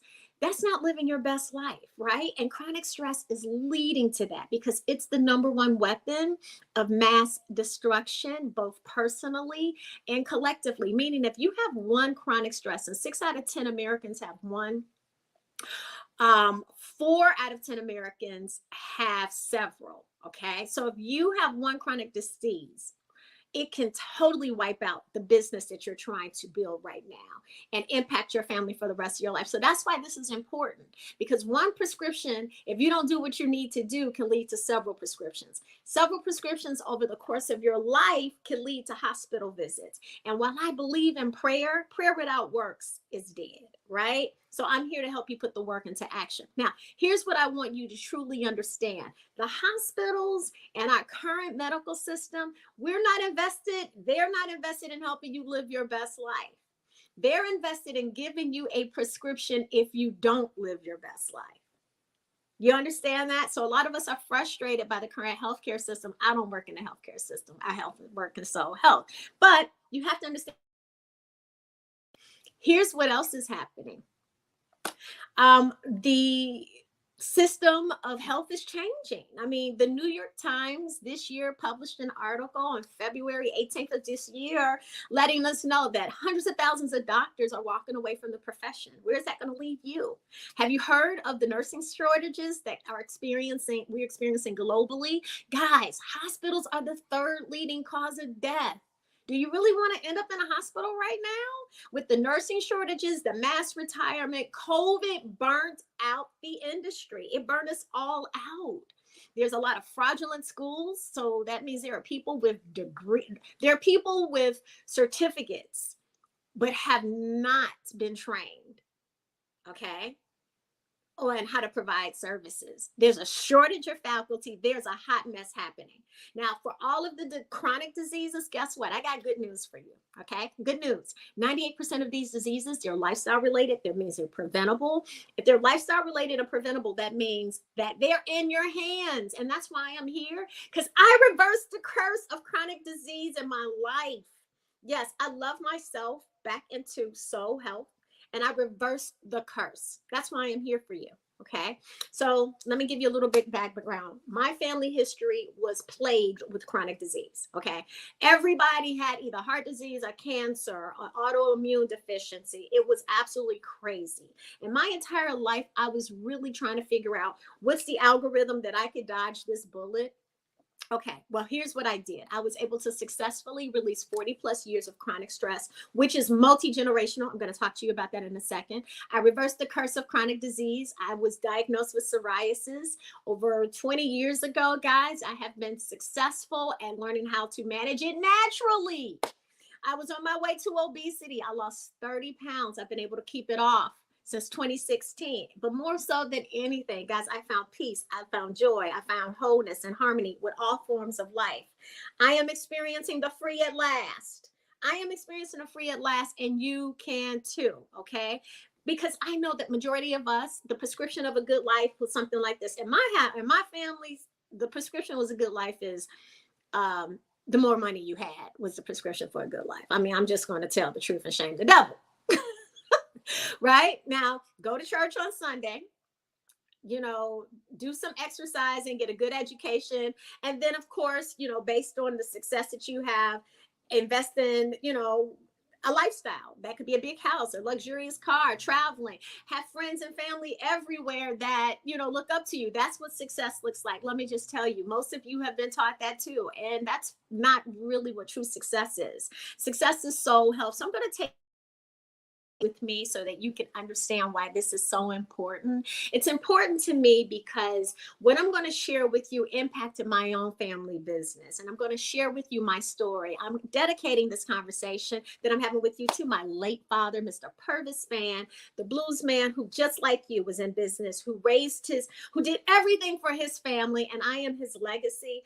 And now that I look back on my father's life, when I look back on my experience, my training, I am here to help you do something we didn't know about. I'm here to help you to divorce chronic stress. Now, my second home, my father's business, guys, was a radio station. I'm originally from Chicago. I live in Orlando, but this radio station is WVON. At that time, back in the 1960s, my dad was a disc jockey who later came to own it. Now, some of you guys may be familiar with WVON. If you ever watched the movie Cadillac Records, it's about, Beyonce was in it. Okay, it's about a record company that launched the artists like blues artists, legendary blues artists, Muddy Waters, Etta James, of course, Howlin' Wolf, and many others, right? And they had a radio station. Well, guess who their blues disc jockey was that helped to launch these people? My dad, Mr. Purvis Spann, the blues man. So I grew up in a radio station as my second home. So I was surrounded by books, surrounded by think tankers, surrounded by media. And that's where I learned the art, the science, and the power of vibrational frequency, because we owned a frequency. I also learned how media influences your health. I learned how to become a musicologist. I also learned how to become a soul technician. I understood the power of media programming. Now, what made my father very successful at that time, he was there to help launch the music genre of rhythm and blues and soul. Yes. So you've seen his work, because if you know of Aretha Franklin, he originally crowned her, like put the crown on her head and named her the Queen of Soul. Okay, right? That was the power of what he had. He took people viral. He did the same thing for B.B. King, and B.B. King became the king of the blues. He did the same thing. And so I was surrounded by all of these major figures in life. I mean, anywhere from Martin Luther King have come through our studios to Barack Obama, who was a fill-in host for us, for Roland Martin, who started his career. Even Don Cornelius had a show on WVON before he went off to do Soul Train, and he gave us his dog. So you see, guys, I was meant to do what I'm doing, okay? So with all of that being said, that's why I'm so passionate about it, because my father spent 70 of his years of being a public servant and an entrepreneur, a musicologist, and a technician in the entertainment business. He also, guys, he served his country. He was a veteran. He was in the music and blues and broadcast hall of fame. He was a boxer, an athlete. This man never drank. He never used he never drank alcohol. I'm speaking of no alcohol wine. He didn't even know the taste of alcohol. He never used any substances, any drugs. That wasn't his life. And he walked 3 to 5 miles a day. Now, why am I telling you this? Because would it make sense that this man who lived somewhat of a very healthy lifestyle, guys, suffered the complications of heart disease? My father had high cholesterol. He had high blood pressure. My father suffered the complications of dementia and Alzheimer's to a point, guys. Oh, and also prostate cancer. And also prostate cancer, where at the end of the day, it was almost like, how did he? Oh, wow. It seems like we have lost the speaker. But I really did want to thank her for her presentation. That was an amazing presentation. I was just getting into that because as somebody who's got a family who suffers from chronic diseases, that presentation was absolutely perfect for me. And I'm sure listeners, you also enjoyed hearing our wonderful speaker, Nurse Blue. So I did want to ask her some questions. It seems like we don't have time, but I just want to say thank you so much. I know that you can hear me from the Blue Room probably. I want to just say thank you so much for your presentation. That was amazing. Thank you for coming today. Thank you for doing such a great job of presenting about chronic illness. So that was a real inspiration to me, and I'm sure to everyone who is listening. Thank you so much. And I did want to say that genius is common, and but before we continue, maybe one of the things I want to do is to just thank our sponsors and promote our scholarship. So let me tell you this, the Black Business Expo's mission is to raise funds for high school seniors going to college or to Key Stage 12 entrepreneurs or K-12 entrepreneurs, K-12 entrepreneurs. So this expo is a fundraiser for students. And if you want to go to www.blackbusinessexposer.com, you can donate to the scholarship fund and use the Cash App that's on the screen. And I will wait for them to actually put that information up. But I'll tell you anyway that the goal is to give laptops and up to $5,000 to 10 students. That's amazing. And students can also, if you're interested in receiving some of that funding, you can go to www.blackbusinessexposer.com. So let me tell you that every penny counts, every dollar counts. I say penny because I'm from the UK, but every dollar counts. So we want to remind you to donate to the scholarship fund. We also want to take this time to thank our sponsors, our Black Business Expo USA sponsors for their sponsorship during July 2023. So let me just roll out a shout out and a thank you to the list. NC100, Moody Capital Partners, Suede Soul, Lotus Rich Coaching and Training, Carolina, Virginia Minority Supplier Development Council, thank you, Step Management, BHS and Associates, we are so grateful, Margie McLean Foundation Inclusive, thank you so much. Genius is common, of course. Earth Essentials, Marlene Shaney Global. Thank you, guys. The Executive Women's Success Institute, the Quality Coaching Company, Superwoman Business Services, Creative Force Studios, Lee Entertainment, Artistic App Design, and the Black Business Expo USA. Thank you. Genius is common. I'll see you on the other side. Thank you, guys. I'm Ramon Ray, founder of Smart Hustle Magazine and smallbiztechnology.com.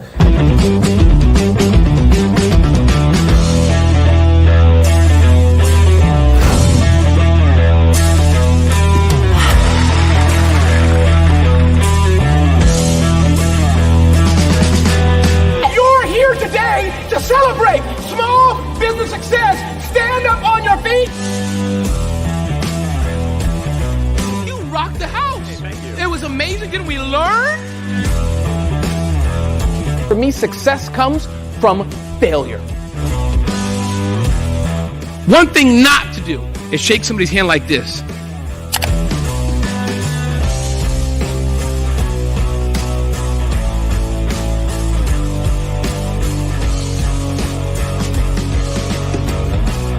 I'd like you to imagine with me, if you will, opening an app where you can collaborate with like-minded individuals from around the world, get inspiration and in-app tools to launch and grow your business, as well as share your knowledge and earn compensation, all in one app. Well, the name of that app is Truso, short for Truly Social. Hi, I'm Matthew Newman, the founder and CEO of Truso, a new concept in social media. Truso is designed from the ground up to be a platform that's both social and empowering for all its users. How exactly do we do that? I'm glad you asked. First, Truso brings the world together via video. Psychologists assert that video provides a significantly more effective connection than audio only. When you enter a community on Truso, you're face to face. Second, on Truso, you don't have to have 1 million followers to monetize. Our business model allows all hosts and moderators to monetize, no matter the size of your following, by 1, producing fee-based content, and 2, inviting others to join the platform as subscribers. Even more, Truso has an in-app resource library with over 100 free resources, forms, and documents to help you build your brand and grow your business. Third, Truso is inclusive. The deaf and hard of hearing communities make up 360 million people worldwide. Unlike audio-only apps, Truso embraces this community, providing a networking platform that allows them to participate via video and closed captioning. We even have a deaf and hard of hearing foundation in the works as well. Fourth, Truso is both social and safe. We refer to Truso as a virtual extension of the beauty shop, barbershop, and brainchild of the community. A place where there's laughter, along with wisdom, growth-oriented conversation, and genuine connections in a safe space. Truso even has proprietary security to ensure we maintain a safe environment for everyone. Where are we at now? Truso is live, y'all. We've launched in beta, and we're acquiring users daily. We have an incredible development and marketing team, plus amazing celebrity influencers at the table, helping us spread the word around the globe, beginning within the African diaspora and beyond by creating a safe space for growth, connection, and collaboration. We're truly excited about Truso. We've created something special for which there is a global market. And we invite you to embark on this journey with us as a shareholder. The future for Truso is truly bright. Join us and let's go there together.